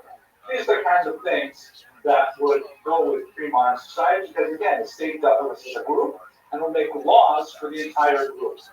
Frequently discriminatory laws that were increasingly difficult for Jews to bear as modernism was marching forward and a lot more opportunities were there. Mr. Silva, do you have a question? Okay, good. So Jews began to wreck with this because, again, Jews are literate. Jews are beginning to read the ideas that are circulating. Most of them are not reading German, French, English, where these ideas are circulating, but it just takes one Jew to read it and then translate it into Yiddish or even into Hebrew, and these ideas begin to circulate among Jews, and they evolve. So we see big changes happening in the Enlightenment, which is the late 1700s. That's when you see the beginning of the Haskalah. We spoke about Moses Mendelssohn last week. Let's see how those play out politically. So, of course, in the United States, here's a typical United States kind of image to look at. It happens fairly abruptly, right? Jews were considered non-Protestants, and like when you talk about religion in America, which religion was really the problematic one for the early colonialists? Well, Catholics, right?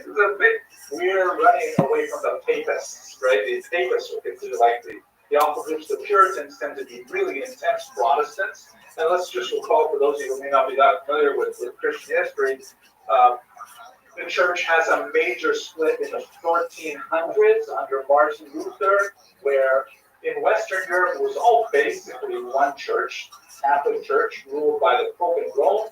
There were over the centuries a few dissenting movements, but basically there's a huge break in the 1450s when Martin Luther said, I protest, essentially, and his protest created what ultimately became tens of smaller churches called Protestant. Protestant comes from that original protest. And the kinds of things they protest is, of course, against the power and the supposed infallibility of the Pope in Rome. Against this protest against the clergy not being allowed to marry, right? Because Catholic clergy were celibate from the 13th century on. And so so like Martin Luther famously says that how can we trust the Catholic Church when the Pope and his advisors, and meaning like the cardinals, can't even agree with each other on various things? Like, how can we take that as the word of God? If the men who are supposed to be giving over the word of God is are even trust are even agreeing with each other. And what's his main concern that we shouldn't be trusting the men for what the word of God is. We should just focus on what the Testament said. Right. That's an interesting thing. I suppose you're asking this question because you're still concentrating on this idea of humanism. Yes, you're absolutely right. Because one of the things that was characteristic of Luther's movement was a push for greater control of the laity of the actual text. Meaning, hey, let's perform this big project. Let's translate the Bible into German so regular people can read it. If everybody can read it, then everybody can interpret it. We're not dependent on priests to tell us what it means. So ironically, his movement was related to this overall trend of humanism that emerges from the Renaissance. Very good point. So to stay where we are now with Jews, the Jews were like, they're not Protestants, but we were nearly white. Right? Let's also bear in mind that in America, without a doubt, the greatest social scene is racial, not religious. Originally, there definitely was more religious content to it, but it was the post-Civil War era issues of what do we do with the former African-American slaves? What do we do with them? Now, that is, of course, an issue that resonates even to the present day. Even in the Trump presidency, it's a very big deal with how do we deal with issues like affirmative action, DEI, and so on. So the Jews were like almost white. What does that mean, almost white? White term will consider them white. Okay, white supremacists would not consider us white, right? Okay, they would consider us like fake whites, right? Like pretending to be white to get ahead. Yes, Mr. Rushton. It's the same in Europe with Jews have like almost all the rights to Christian, like Muslim like this.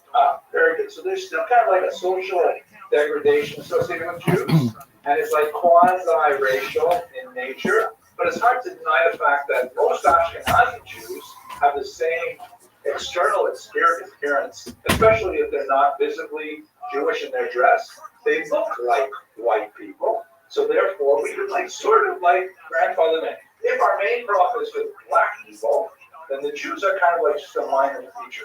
Yes, thank you, Russia. I mean, that's the rest. But if I remember, the first people to like discover the New World was Columbus and like the Spanish. Yeah, those were I guess like Spanish Jews or like Sephardi. So would they be in general darker than Ashkenazi? You are absolutely right, Mr. Vasilevsky. The point is that race is not really about color. It's really a social construct that more or less corresponds to complexion to a degree, but not enough to make a real difference. In my own family, I have a daughter who could easily, when people see her, they say, and she has the same tone as my mother, my grandmother, that people say to her, "What are you, Hispanic? Are you get that too, Mr. Gambler, right? I understand. Yeah, it's like, it's a silly thing, but if you identify one way, you can often, quote unquote, pass for other colors. So we're not talking about like, blue black Nigerians or something, where they're really obviously a different race, whatever that means exactly. But Jews could sort of like speak under the line. Ocean This is right. This is right. Part of a really powerful your bed, movement to push a different I mean, agenda. like a So falling that's down. trying to America. What that means is that when they actually made rules, Jews think that We should have let him check in. I can't still he says not checking. Yeah, I said no. I didn't think that was a real movie. Oh, it's Okay. right. I thought So you what just pulled happened that out of there, nowhere. They just said there were constant limited checks in freedom as of a sort of disabilities. you can't write Most stuff of like the that. Yeah. early colonies didn't have time You can't write this kind of stuff. to push. Dunstan checks in. This almost looks like a paparazzi on the left. This is sort of like Robin Williams' outfit. That's when he was earbuds, being a joke. Yeah, so you get 10% of whatever you make, whatever. Yeah, he's kind of got the Adam Sandler swagger. Yeah, he does. It's you ever seen the pictures of Robin Williams when he used to dress? Unyackle swag on Robin Williams. Trying to dread.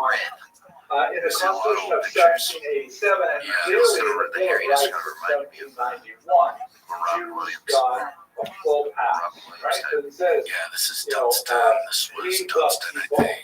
Yeah, Fitz go crazy. Yeah, Fitz go kind of bananas. what is the red word? Does he have a little Sanchez cap on, or am I seeing that wrong?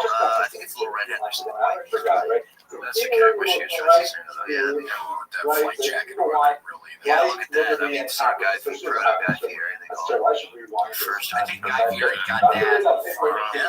The jack I shirt already have my passport. and shades. I don't think that's Rock Hardway. It doesn't look like Robin Williams. Yeah. That's All like Mr. American Corduroy. it's true they didn't Yeah. actually mean it, but Grant. they did mean Grant.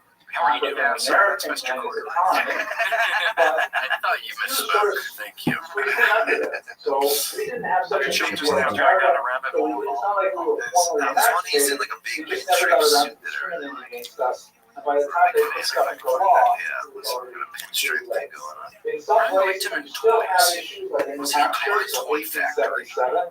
there was still And then they turn into military toys, and it turns into whoa, it's actually they're toy soldiers. Yeah, they talk about toy soldiers. No, they're only called toys, grand. Yeah, I know. I've never heard of this. Mainly, I will mention very quickly though, and I look at that situation because Yeah, we were talking about Jack. Francis Ford was Coppola. a Protestant country. Remember, Wow, that's scary as hell. was unhappy with the status of British Catholic divorce This is law. the prequel So therefore, he essentially said, Prequel we're to going to create the a Martin new Short religion episode of Law and here. Order. We're going to call it the Anglican Church, right? The church. So he's And it will be basically the same as Catholicism, Catholicism, looks like except that's with what he divorce. keeps saying. Right? And that was useful for him.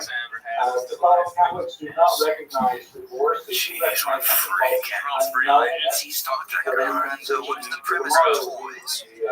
So basically, his father is this inventor, and he invents something sort of similar to Nerf stuff, like a football that whistles and a basketball, and it turns into a factory.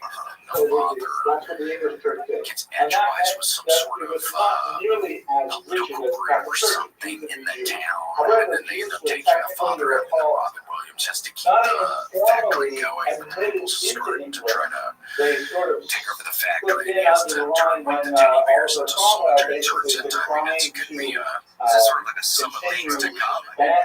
Stuff, but again, honestly, I'm controlling a lot of the infrastructure of these robots. How this country's going to some of this turmoil. I think some people on the left and on the right are going to turn some of these toys into thousand toys. Yeah, there's AI in there. I mean, it's not going to be good. Yeah. See, wow. Those are toy soldiers. That's LL Cool J. He's part of the faction going against the factory. He's a soldier in a lot of things. He's in good shape. He's in good shape.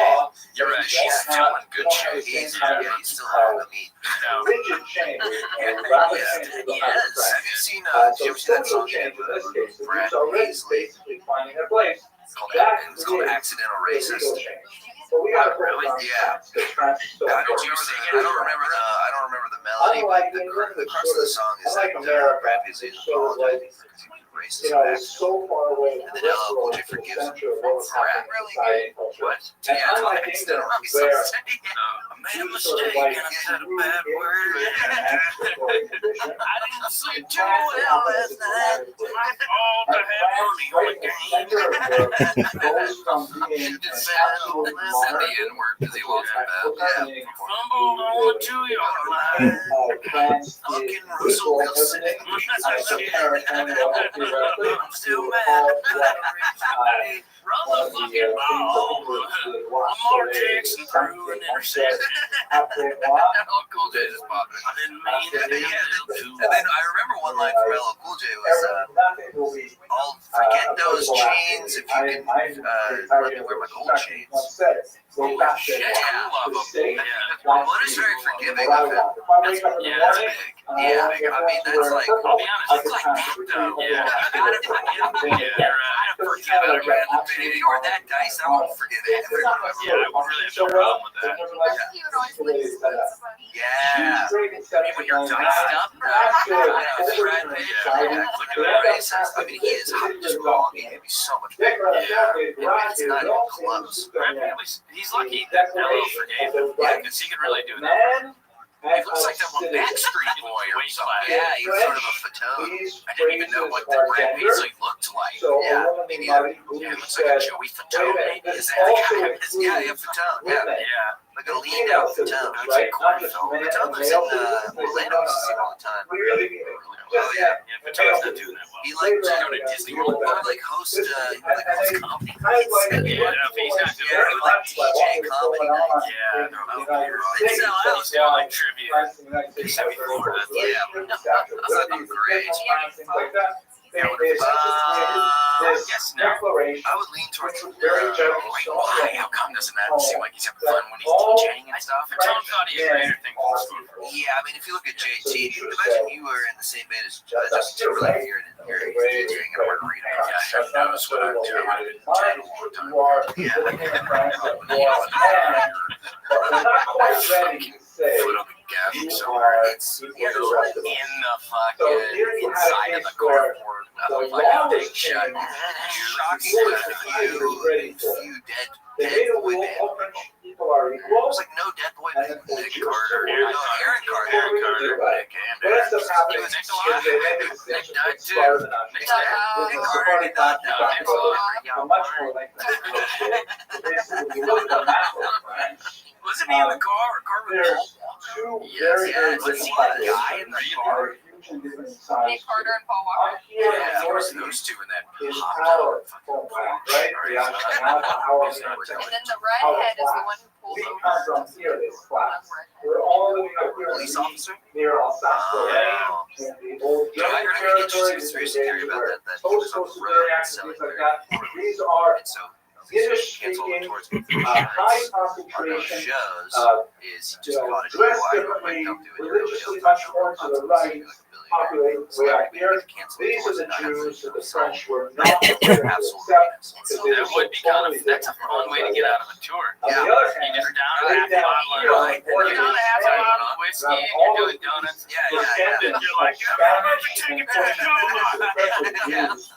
Yeah, that's what I heard.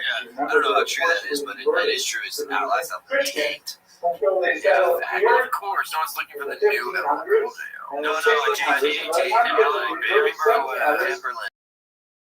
you're beginning to like Yeah, Timberland. Timberland, yeah. Households, Well, they start so big asserting when it was up their Florida. original Jewish identity. It's a more I liked him with Missy Misdemeanor.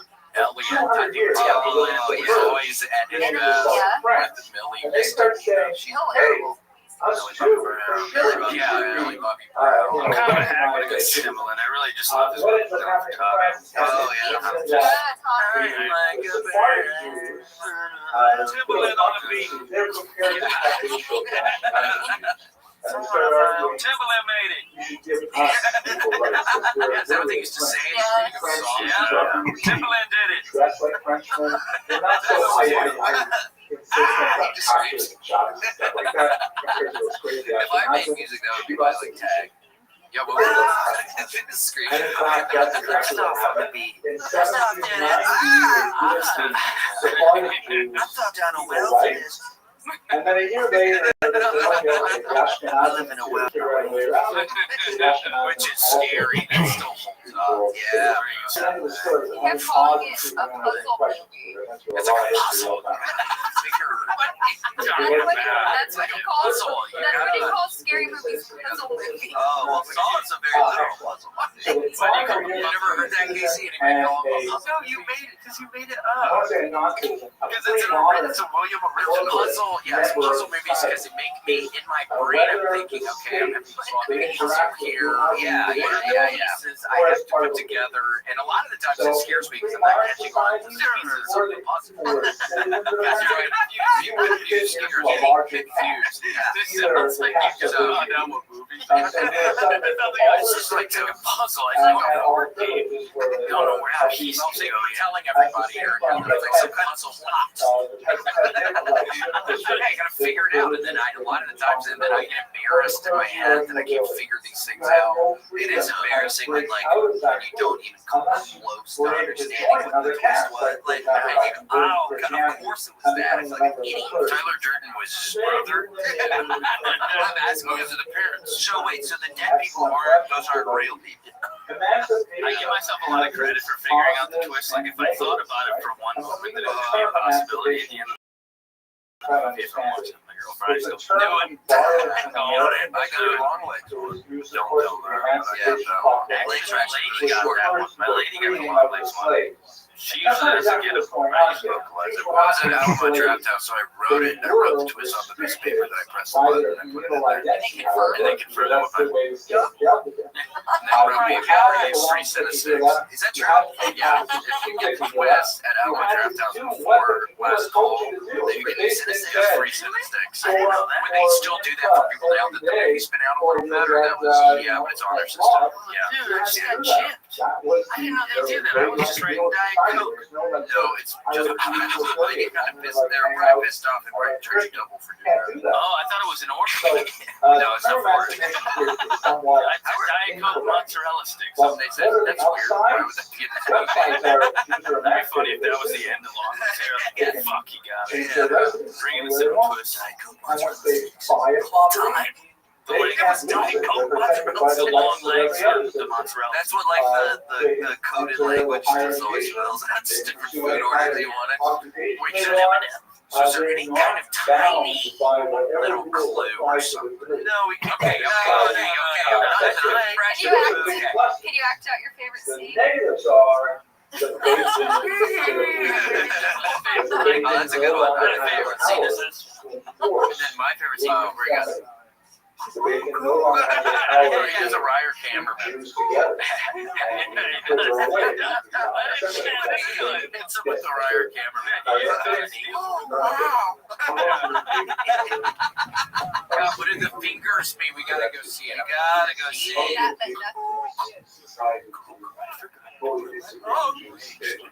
Mr. Parental, you're asking a brilliant question. How long did it take for society to fully integrate? Said no spoilers, dude. Did you put it off and pull up your house in Destin with a map that says where it is? Yeah, because we had to leave the cinnamon sticks on the screen. Is that what the cinnamon sticks look like at Alamo? It didn't. Yeah, maybe it didn't happen.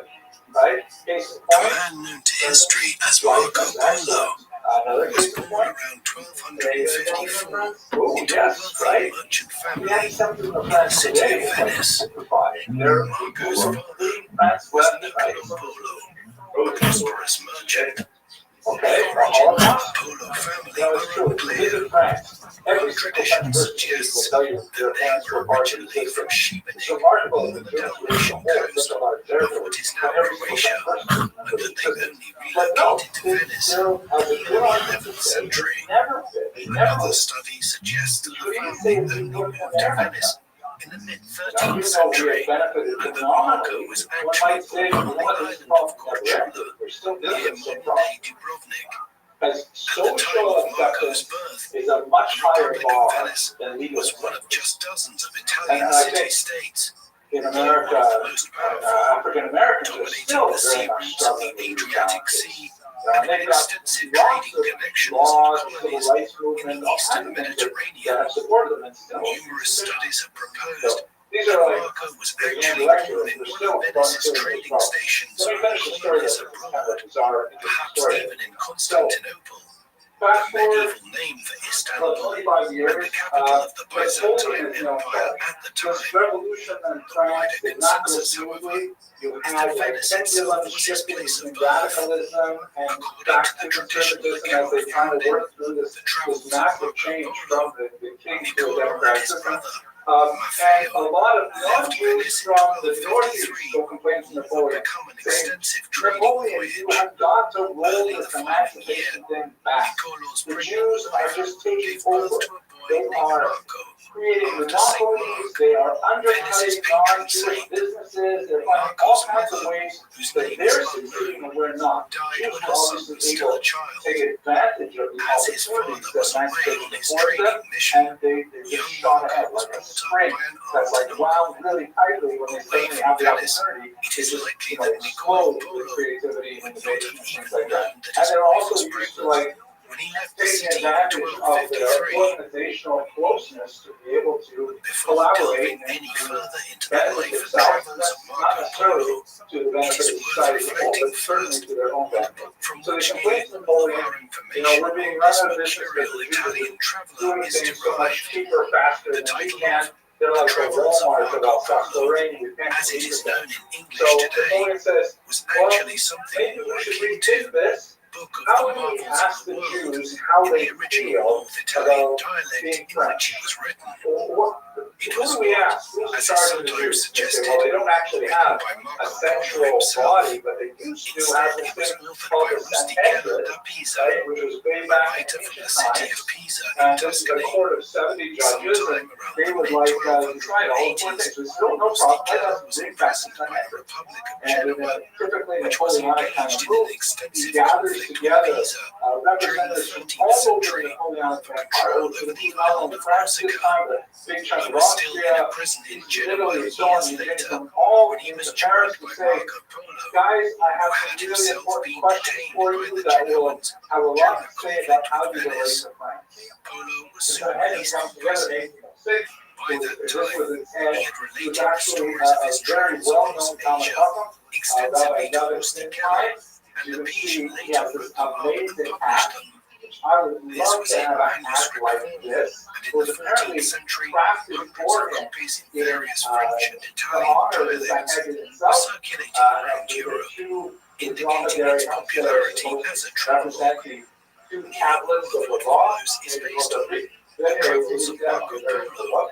But Scholars he have heads found up no this major reasons to dispute the video made accuracy up of of what Jews who Polo are definitely related all to across the spectrum. A Rustichello, lot of them are or how the Maskilim, Pisan a lot of writer them are not from recounted the it in Torah print. mitzvos, but they The want to very, curiosities very about best the in the world side of which that Polo case. encountered And in Napoleon Central Asia and speaks to China them. He says, I would have got been so 12 unusual questions to for you. European This was readers in not the actually late the medieval Sanhedrin. period Critically, it was that he would not have predecessor, needed which to is called the exaggerate Executive in Notables. order to But make his here work are of the wide 12 interest. questions that he asked. By looking at the The questions, Venice you can that probably Marco imagine the Polo grew answers. up in was Here's a our question thriving number commercial one. center Are Jews with allowed to trading practice interests as far polygamy? afield as Constantinople, Are Jews allowed the to have Black more than Sea, one wife? the Levant, Thank you, Mr. and Glasgow. You're Alexandria correct. in They're Egypt. not.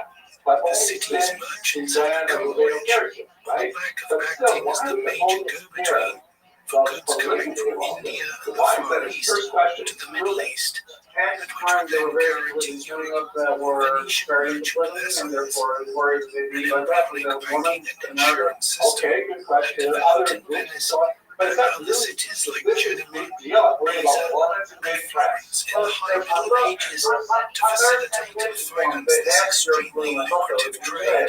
Okay, but they're Venice had also become a major naval power in the process, with a huge merchant navy and a substantial fleet of war galleys. Indeed, so powerful were the Venetians that half a century before Polo was born, the Venetians had largely co-opted the Fourth Crusade into conquering Constantinople and for a time occupying much of the lands of the Byzantine Empire. It was only in 1261 that the Byzantines managed to retake their capital, and when Marco's father and uncle had left Venice in 1253, it had been to head east to extend their trading interests at Constantinople, though they soon relocated northwards to the Italian trading stations in the Crimea. Also has implications for population. As significant as Venice's ties to Constantinople and the Eastern Mediterranean were, Marco Polo's life would be shaped by developments much further to the east. The Mongols, a major tribespeople from the Chinese end of the Asian steppe, had burst onto the global stage at the beginning of the 13th century. After a warlord named Genghis Khan had united the divided tribes into a confederation and had begun extensive military campaigns in both China and in Central Asia. By the time of Genghis's death in 1226, the Mongols had expanded as far west as the Caspian Sea and launched trades into Eastern Europe. This continued under his successors, and by the time Marco was born in the mid-1250s, the Mongols were campaigning into the Crimea and Ukraine region and into the Levant against the Muslim powers. They sacked the city of Baghdad in 1258. How do you think the Sanhedrin The answered Mongol this? Empire would soon be divided up amongst the descendants of Genghis Khan. Yes, we can. Their combined territories extended from the Black Sea and the Syrian desert in the west, all the way to the Yellow Sea and the eastern edges of Asia in the east. This all had major implications for European merchants like Apollos. Firstly, the Mongol campaigns had destroyed some of the old powers and played a major role in bringing Chinese silk and spices from India and the East Indies to the Middle East for merchants from Venice and Genoa to buy them in cities like Alexandria for the European market. But conversely, the creation of a unified Mongolian polity that stretched over more than half of Eurasia led to what is termed Pax Mongolica, the Mongolian Peace, a period in which the Mongols facilitated trade along the Silk Roads that led from the Mediterranean all the way east to China. Marco's father and uncle, Nicanor and Maffeo, were two of the first individuals to see the potential for direct trade to the east under Mongolian rule. The process cutting out the Muslim merchants who had made the Venetians pay over the odds for their goods in Alexandria for centuries. Hence, the two brothers settled east from the Crimea in the early 1260s, traveling to Bukhara, in modern-day Uzbekistan, a rich trading city where they lived for 3 years and learned various Mongolian dialects. In 1265, they received an invitation from the most powerful of the Mongol lords, Kublai Khan, China, to head east to visit his court at Khan Valley, on the site of modern-day Beijing. There, the Polos found Kublai to be a wise and intelligent ruler. His mother was also a Nestorian Christian, a sect of Christianity that believed in the separation of Jesus Christ's human and divine forms, one which had flourished in Asia in medieval times.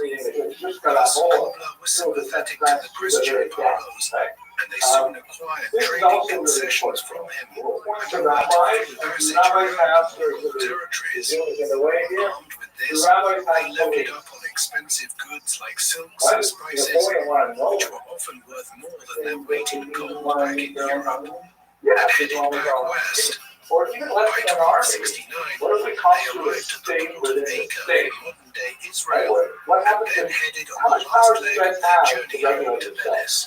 Arriving there either in late 1269 or into 1270, when Niccolo Polo returned to Venice after a 16-year absence, he met his 15-year-old son Marco for the first time. Rusticano didn't provide much by way of detail of Marco's early life in the travels of Marco Polo, and little is known about his childhood. He would have received some practical schooling in basic mathematics and foreign currencies and commodities, the better to continue the family mercantile trade in years to come. He would also have had some experience of being at sea by the time his father and brother returned to Venice. Such was the manner in which Venetians lived, astride the Adriatic Sea. What we can be much sure about is that it was quickly decided in the early 1270s that when the Polos headed off on another trade mission, Marco would accompany them. There was not long to wait. They left Venice in the spring of 1271 to head for the Holy Land, where Italian mercantile activity was busy at the time to supply Acre and the other Crusader ports for the Ninth Crusade. There the Polos visited Jerusalem, while they waited for the election of a new pope in Rome, in the hopes that the new head of the church would provide them with messages to take east to Kublai Khan.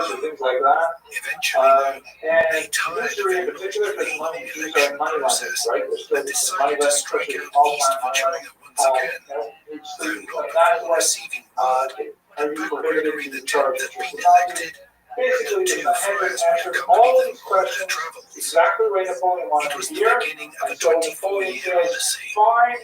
The party of 5 headed eastwards. They quickly encountered a local Muslim Jews are threatened equal to French imprison citizens. them.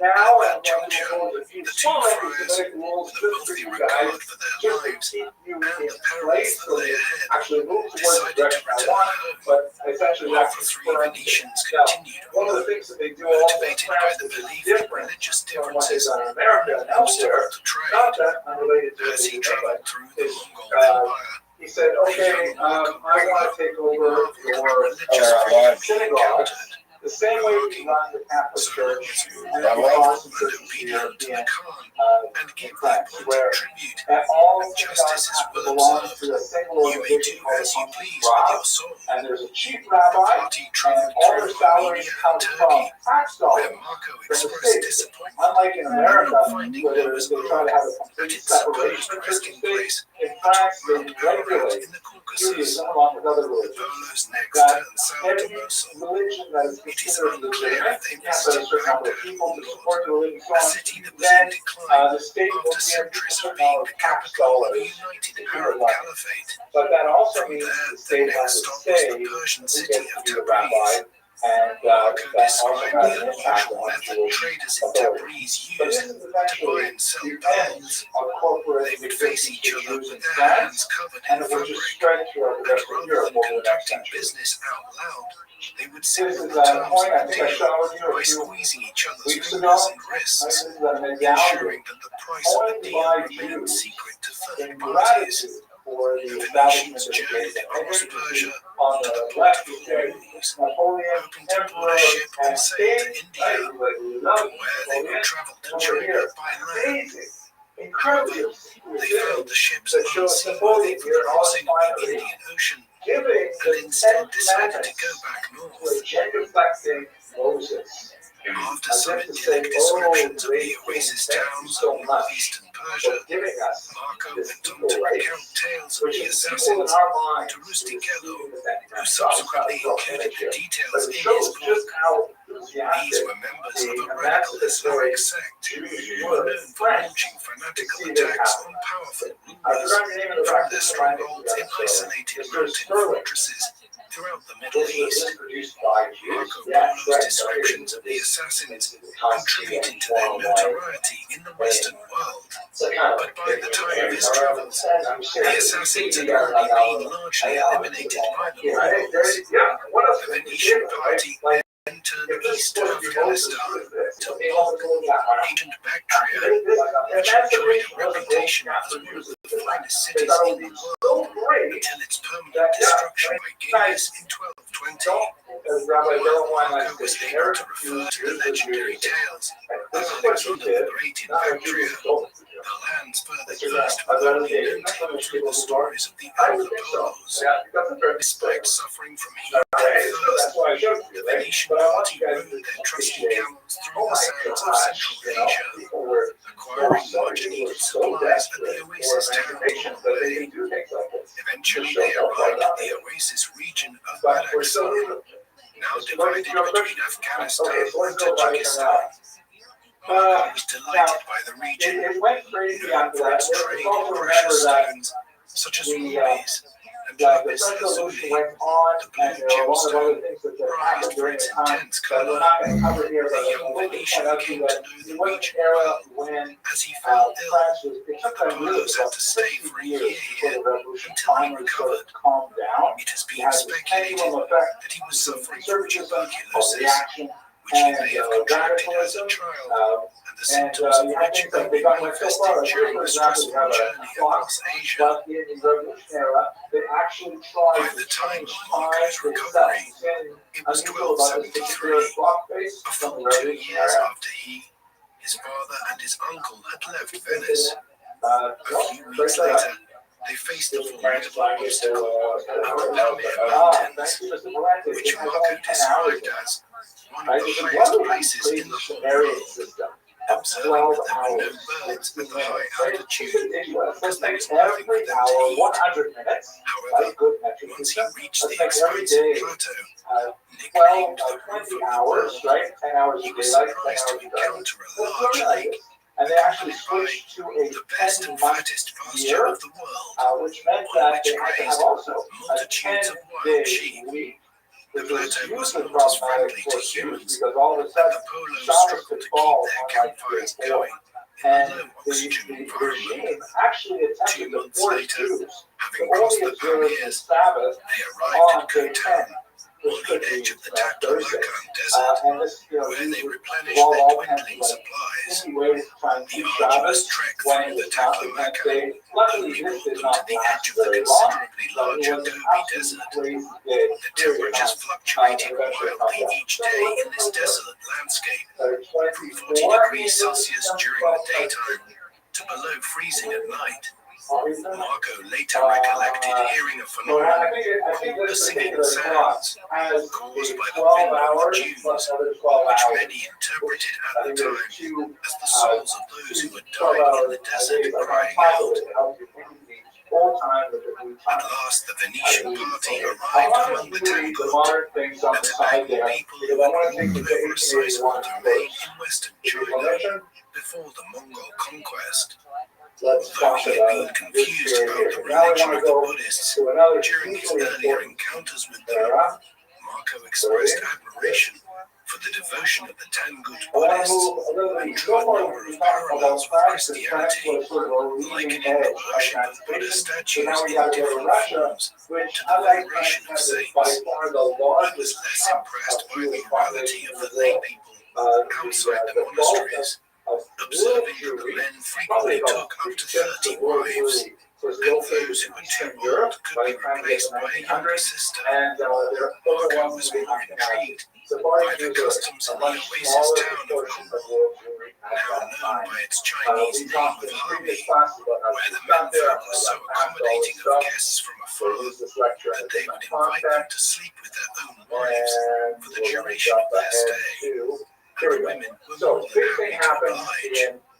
Marco, who was in his late teens at the time, strongly implies that he was the beneficiary of such hospitality, a practice that enabled such remote communities to replenish an otherwise limited gene pool. How Jews were treated under Catherine the Great in the Not long after 1760s, leaving Kabul, especially when Polos she spent almost took a over year Poland carrying out in their the business 1770s. at a place But which basically, Marco Jews called were still living in a Gamcho, pre-modern which has been existence in Russia identified with until Chengya 1917. in Gansu So province this in idea of northwestern Jews China. as a group The longer is he something spent that in the Mongol reserved well Empire, into the 20th the century more he to praised so its far into Russia. accomplishments. And then Despite this man, Genghis's Tsar reputation Alexander as a II, bloodthirsty was savage in Europe, assassinated in a Marco later bomb stated, attack on quote, his heritage, Genghis Khan and was a very that upright represented man, a massive eloquent and of political great upheaval valor, great in wisdom, Russia. and great From prowess, the Jewish placing perspective, him what on happened equal was footing between with his childhood 1881 hero, and Alexander 1884, the Great. there was a He wave went as far of as to claim that Genghis small-scale protected the attacks inhabitants on of little cities Jewish that villages resisted him after throughout he had the conquered region them. where Jews were allowed In to his live, the description Pale of of Genghis's Settlement. life and And these conquests, attacks, Mark you always refers heard to the a battle years, between that Genghis the and years Prester of these John, attacks, the many legendary of these Christian communities ruler in the attacked East, multiple who was times, defeated and lost his essentially life. said to the Jewish Marco's population there account claimed that that Prester Russia John is was not also known as able the or Ul interested Khan, in a title protecting given its to Jewish Tokhril, and this is a like a powerful wow, Mongolian very chieftain important principle of who had Jewish been history. Genghis's patron You before know, the two men we found worry about themselves on opposite anti-Semitism from the sides of right, a complex we worry civil about war anti-Semitism from the back left, in the formative but our period of worst the enemy Mongol is polity. anarchy. Jews fear anarchy Traveling more through than anything Mongolia else proper, because anarchy Marco represents observed the the breakdown customs of and law, culture of the and people since we there, are a minority, although his we are portrayal most of moral defenseless family when life there is no strong served in government. part to challenge Even the if the European government is stereotype mildly that the anti-Semitic, Mongols were mildly savage discriminatory, barbarians. that's actually Marco way better greatly than admired the a government Mongol that has no warrior power at culture all. that enabled a So small that's what's nomadic essentially happening society in Russia to at this build time. the largest You wake up and contiguous say, empire the oh my world had ever gosh, seen. In the this space of country just a few cannot decades, protect us the Polos as eventually the arrived members at of society. Kublai's summer And palace so they're going to at turn to Chengdu, 5 or the new upper capital, ideas for where how the they're great going Khan to deal with the spent the situation 3 without months from taking June to too very quickly. August. I want to show you Better these known to charts. the It's a great English-speaking study world as by these Xanadu, people here. Marco painted a vivid picture of the Khan's model palace, with its interior walls decorated with images of This is flora and a fauna. study of the pogrom These waves exotic of animals could be Eastern seen Europe, throughout the particularly palace and Russian grounds, Empire. which stretched for 16 miles in length. Marco described another palace in the middle of the royal park, made entirely from bamboo canes, joined together with nails. Marveling at the fact that the whole palace could be moved around like traditional Mongol tents, Marco's account of Xanadu gave the impression of a fantastical paradise, with golden drinking vessels that floated from the table to the great Khan and back again, seemingly without anyone touching them. The description of Xanadu is a particularly famous section from the travels of Marco Polo, yet the Venetians' first meeting with the great Khan actually took place in the palace of Khan Malik, which Marco claimed to be the largest building he had ever seen, with over 400 rooms in total. Located on the site of what subsequently became the Forbidden City in Beijing. After prostrating themselves before the Khan, the three Venetians were received with honor by Kubla, who was curious to learn when Niccolo and Perfect had been in the years since they last met. The two brothers presented the great Khan with official documents from Pope Gregory, as well as a gift of the oil from the Holy Sepulchre in Jerusalem, which particularly delighted Kubla. Niccolo then presented Marco, referring to him as, quote, my son and your man, who as the dearest thing I had in this world, I have brought with great peril and ado from such distant lands to present him to you as your servant. Marco Polo, now 21 years old after 4 years of traveling, was now in the service of the great Khan. Politics in Washington one of the difficult elements of the travels of Marco Polo as a book is that Rustichello did not provide clear dates when events occurred, perhaps because Marco was not around to elaborate on them. By the time Rustichello was committed, the Venetian had told him in prison to pay bail. Consequently, it is sometimes difficult to give a chronological account of the 17 years Marco spent in China. The young Venetian claimed that Kubla held him in great favor, and he effectively became a member of the Khan's household, learning Mongolian in the process, which was just one of several languages Polo picked up on his travels. When Marco met Kubla in 1274, the great Khan was already in his 60s. As one of Genghis Khan's many grandsons, his rise to become supreme Khan had not been guaranteed, as the position was chosen by the descendants of Genghis in a Kubiltai, or Great Assembly. Kubla owed his early rise to his formidable mother, Sultanani Begi, who promoted the interests of all four of her sons, Kubla, and Arik Berka, all of whom achieved distinction. During the 1250s, Kubla proved himself as a military leader, helping his brother, Munka, conquer the kingdom of Dali in southwest China. When Munka died in 1259, a power struggle followed between Kubla and his brother, Arik Berka, from which Kubla emerged victorious in 1264. The great Khan treated his younger brother with magnanimity. Arik Berka's unexpected death 2 years later fueled rumors that he had been poisoned.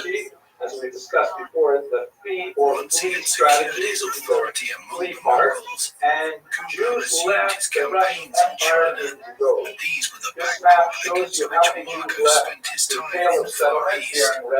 The Mongols had already adopted many Chinese customs, and Marco was impressed by the sophistication of an economy that used paper money. As a traveling merchant, he appreciated how a paper currency was accepted throughout the empire, was much easier and safer to carry compared to large quantities of gold and silver that European merchants used as their means of exchange.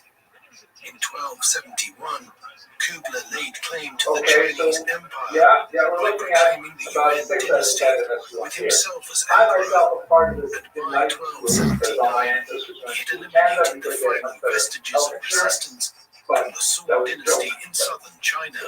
There was actually, However, microphone's not even picking as he up, but it's like consolidated sundry his black power there. in China, Kubla's authority elsewhere was in But decline, you said, okay, and the Russia's empire not began working to out. fragment into four distinct You have been doing entities: this the Yuan for dynasty in China and centuries upon Mongolia, centuries. If the the Golden environment Horde is in Russia, negative, the they will Chagatai actually Khanate transport in themselves. Central What Asia, is different about by this the particular descendants of migration Genghis' is that second son, unlike previous Chagatai, migrations, and the it's Ilkhanate in the huge in Middle scope, East, and perhaps ruled more by significant, Hulagu and his it was descendants. flying in the face of a lot of rabbinic opinions. After entering Many the great Great rabbis Khan's said, service, do not go Marco to performed many America. different It's roles. not the golden and He the spent United most of his States time at the Khan's court, It's a non-kosher at land. Khanbag and You're not going to be able to Shandu, find day schools. You're not going to be able to Kubla find any about kosher Europe Chinese and its restaurants. people and You cannot customs. go to America. But He Jews also left. traveled Nevertheless, extensively throughout the interesting empire studies of on the age business of for the Khan, immigrants, whether you're married, collecting not married, taxes, things like that, participating indicate in that many of local the Jews came administration, here in this great and gathering movement to intelligence actually about the rebel, local people.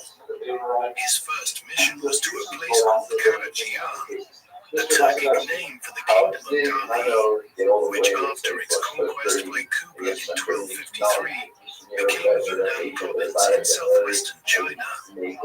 During these missions, Marco took notes about the customs and economic potential of each region, which he would report back to the Khan. These notes kept his recollections of the lands he visited clear in his mind, and they later informed the composition of the famous account of his travels. Marco had a good eye for administration, and he left a detailed account of the postal system that allowed Kubla to administer his vast empire from Khanbag. If they needed to, the emperor's messengers could travel up to 250 miles a day on horseback by carrying a token that enabled them to change horses at each post house. On the main roads leading out from Khanbag, these post houses were far 25 miles apart from each other, all of them accompanied by what Marco later described as a large palatial hotel to cater for the needs of any travelers staying overnight.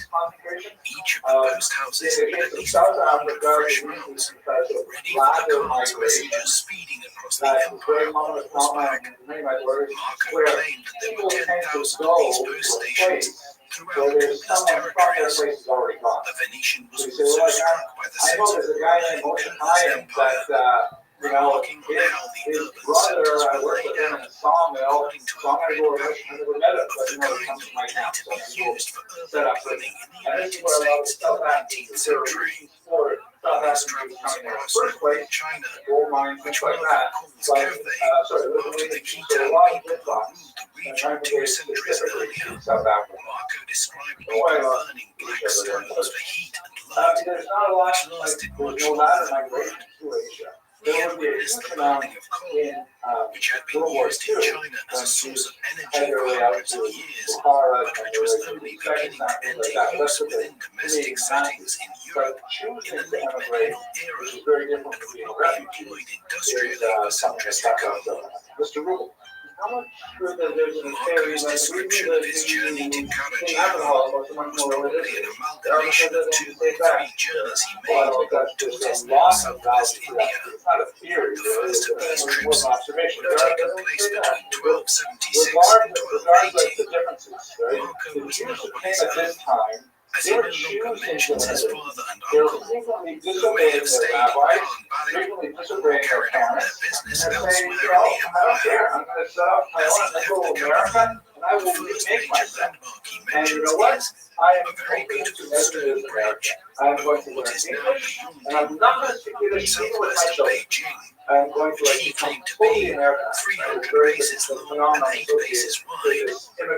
Built in 1192 and subsequently rebuilt in the 17th century, the bridge is known in Chinese as the Nugo Bridge, and thanks to Marco's detailed description, It is better known among Europeans as the Marco Polo Bridge. In July 1937, it would be the scene of a famous clash between Japanese and Chinese forces that sparked the Second Sino-Japanese War and the Japanese occupation of much of eastern China. It is known as the Marco Polo Bridge incident. As a result of the Khan's extensive infrastructure network, Marco felt comfortable and secure as he made his journey across China to Yunnan. His route took him through Hebei province, on west to Shaanxi and the city of Taiyuan, which served as the base for the Li family to conquer China and establish the Tang dynasty in the 7th century AD. He continued southwest until eventually reaching the city of Chang'an in Shaanxi province. Now known as Xi'an, the city was one of the ancient capitals of China, and Marco remarked that many good and valiant kings have reigned over it. After 3 days, Marco arrived at the mountainous Hanzhong region in southwest Shaanxi, which served as the base of the war. His conquest of China led to the foundation of the Han dynasty in 202 BC. His journey continued into Sichuan province and the city of Chengdu, the capital of the state of Shuhan, during the Three Kingdoms era of the 3rd century AD, which Marco apparently described as once a great and splendid city. Around 5 days from Chengdu, Marco arrived in eastern Tibet, now part of Sichuan and Yunnan provinces. The region had been terribly devastated by Munkar Khan's campaign of conquest in the 1250s, though it is far more likely that the destruction of the region was actually the result of Kublai's actions here. Whoever was responsible, the desolate region caused Marco unease for the first time since leaving Khan Malik. He was not only troubled by the wild beasts he encountered, but also by the customs of the locals, which included peculiar marital arrangements. Fathers who wished to marry off their daughters were happy for them to spend the night with traveling merchants, though Marco appeared to be less enamored by the women of Tibet as those of Hami. Though he was impressed by the products traded in the region, which included spices, silk, amber, and coral. Marco later quote, the greatest rugs and the greatest rubbers in the world. He was further repulsed by the religious customs of the natives, writing that they practiced diabolic arts, including rituals which they believed would influence the weather and bring rain and thunder at any time. After another 20 days on the road, Marco arrived at a city he called Kaide, now Xichang in southern Sichuan. Having already described the use of paper money earlier in his account, Marco outlined how the people here used blocks of salt as currency. This could be exchanged for gold, which was plentiful in the region, as the people who lived in the mountains could find it easily in the lakes and rivers by simply panning for it.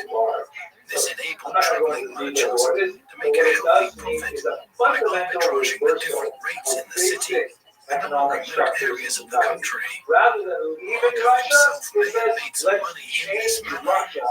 After his trek through Tibet, Marco arrived at the province of Karajian, eastern Yunnan, where he later claimed he encountered a hideous creature, which he described as a serpent with 2 short front legs, a large head, and a mouth so large as to swallow a for the crocodiles, the core of which was used by the Chinese for medicinal purposes, both to heal wounds and to increase fertility among women.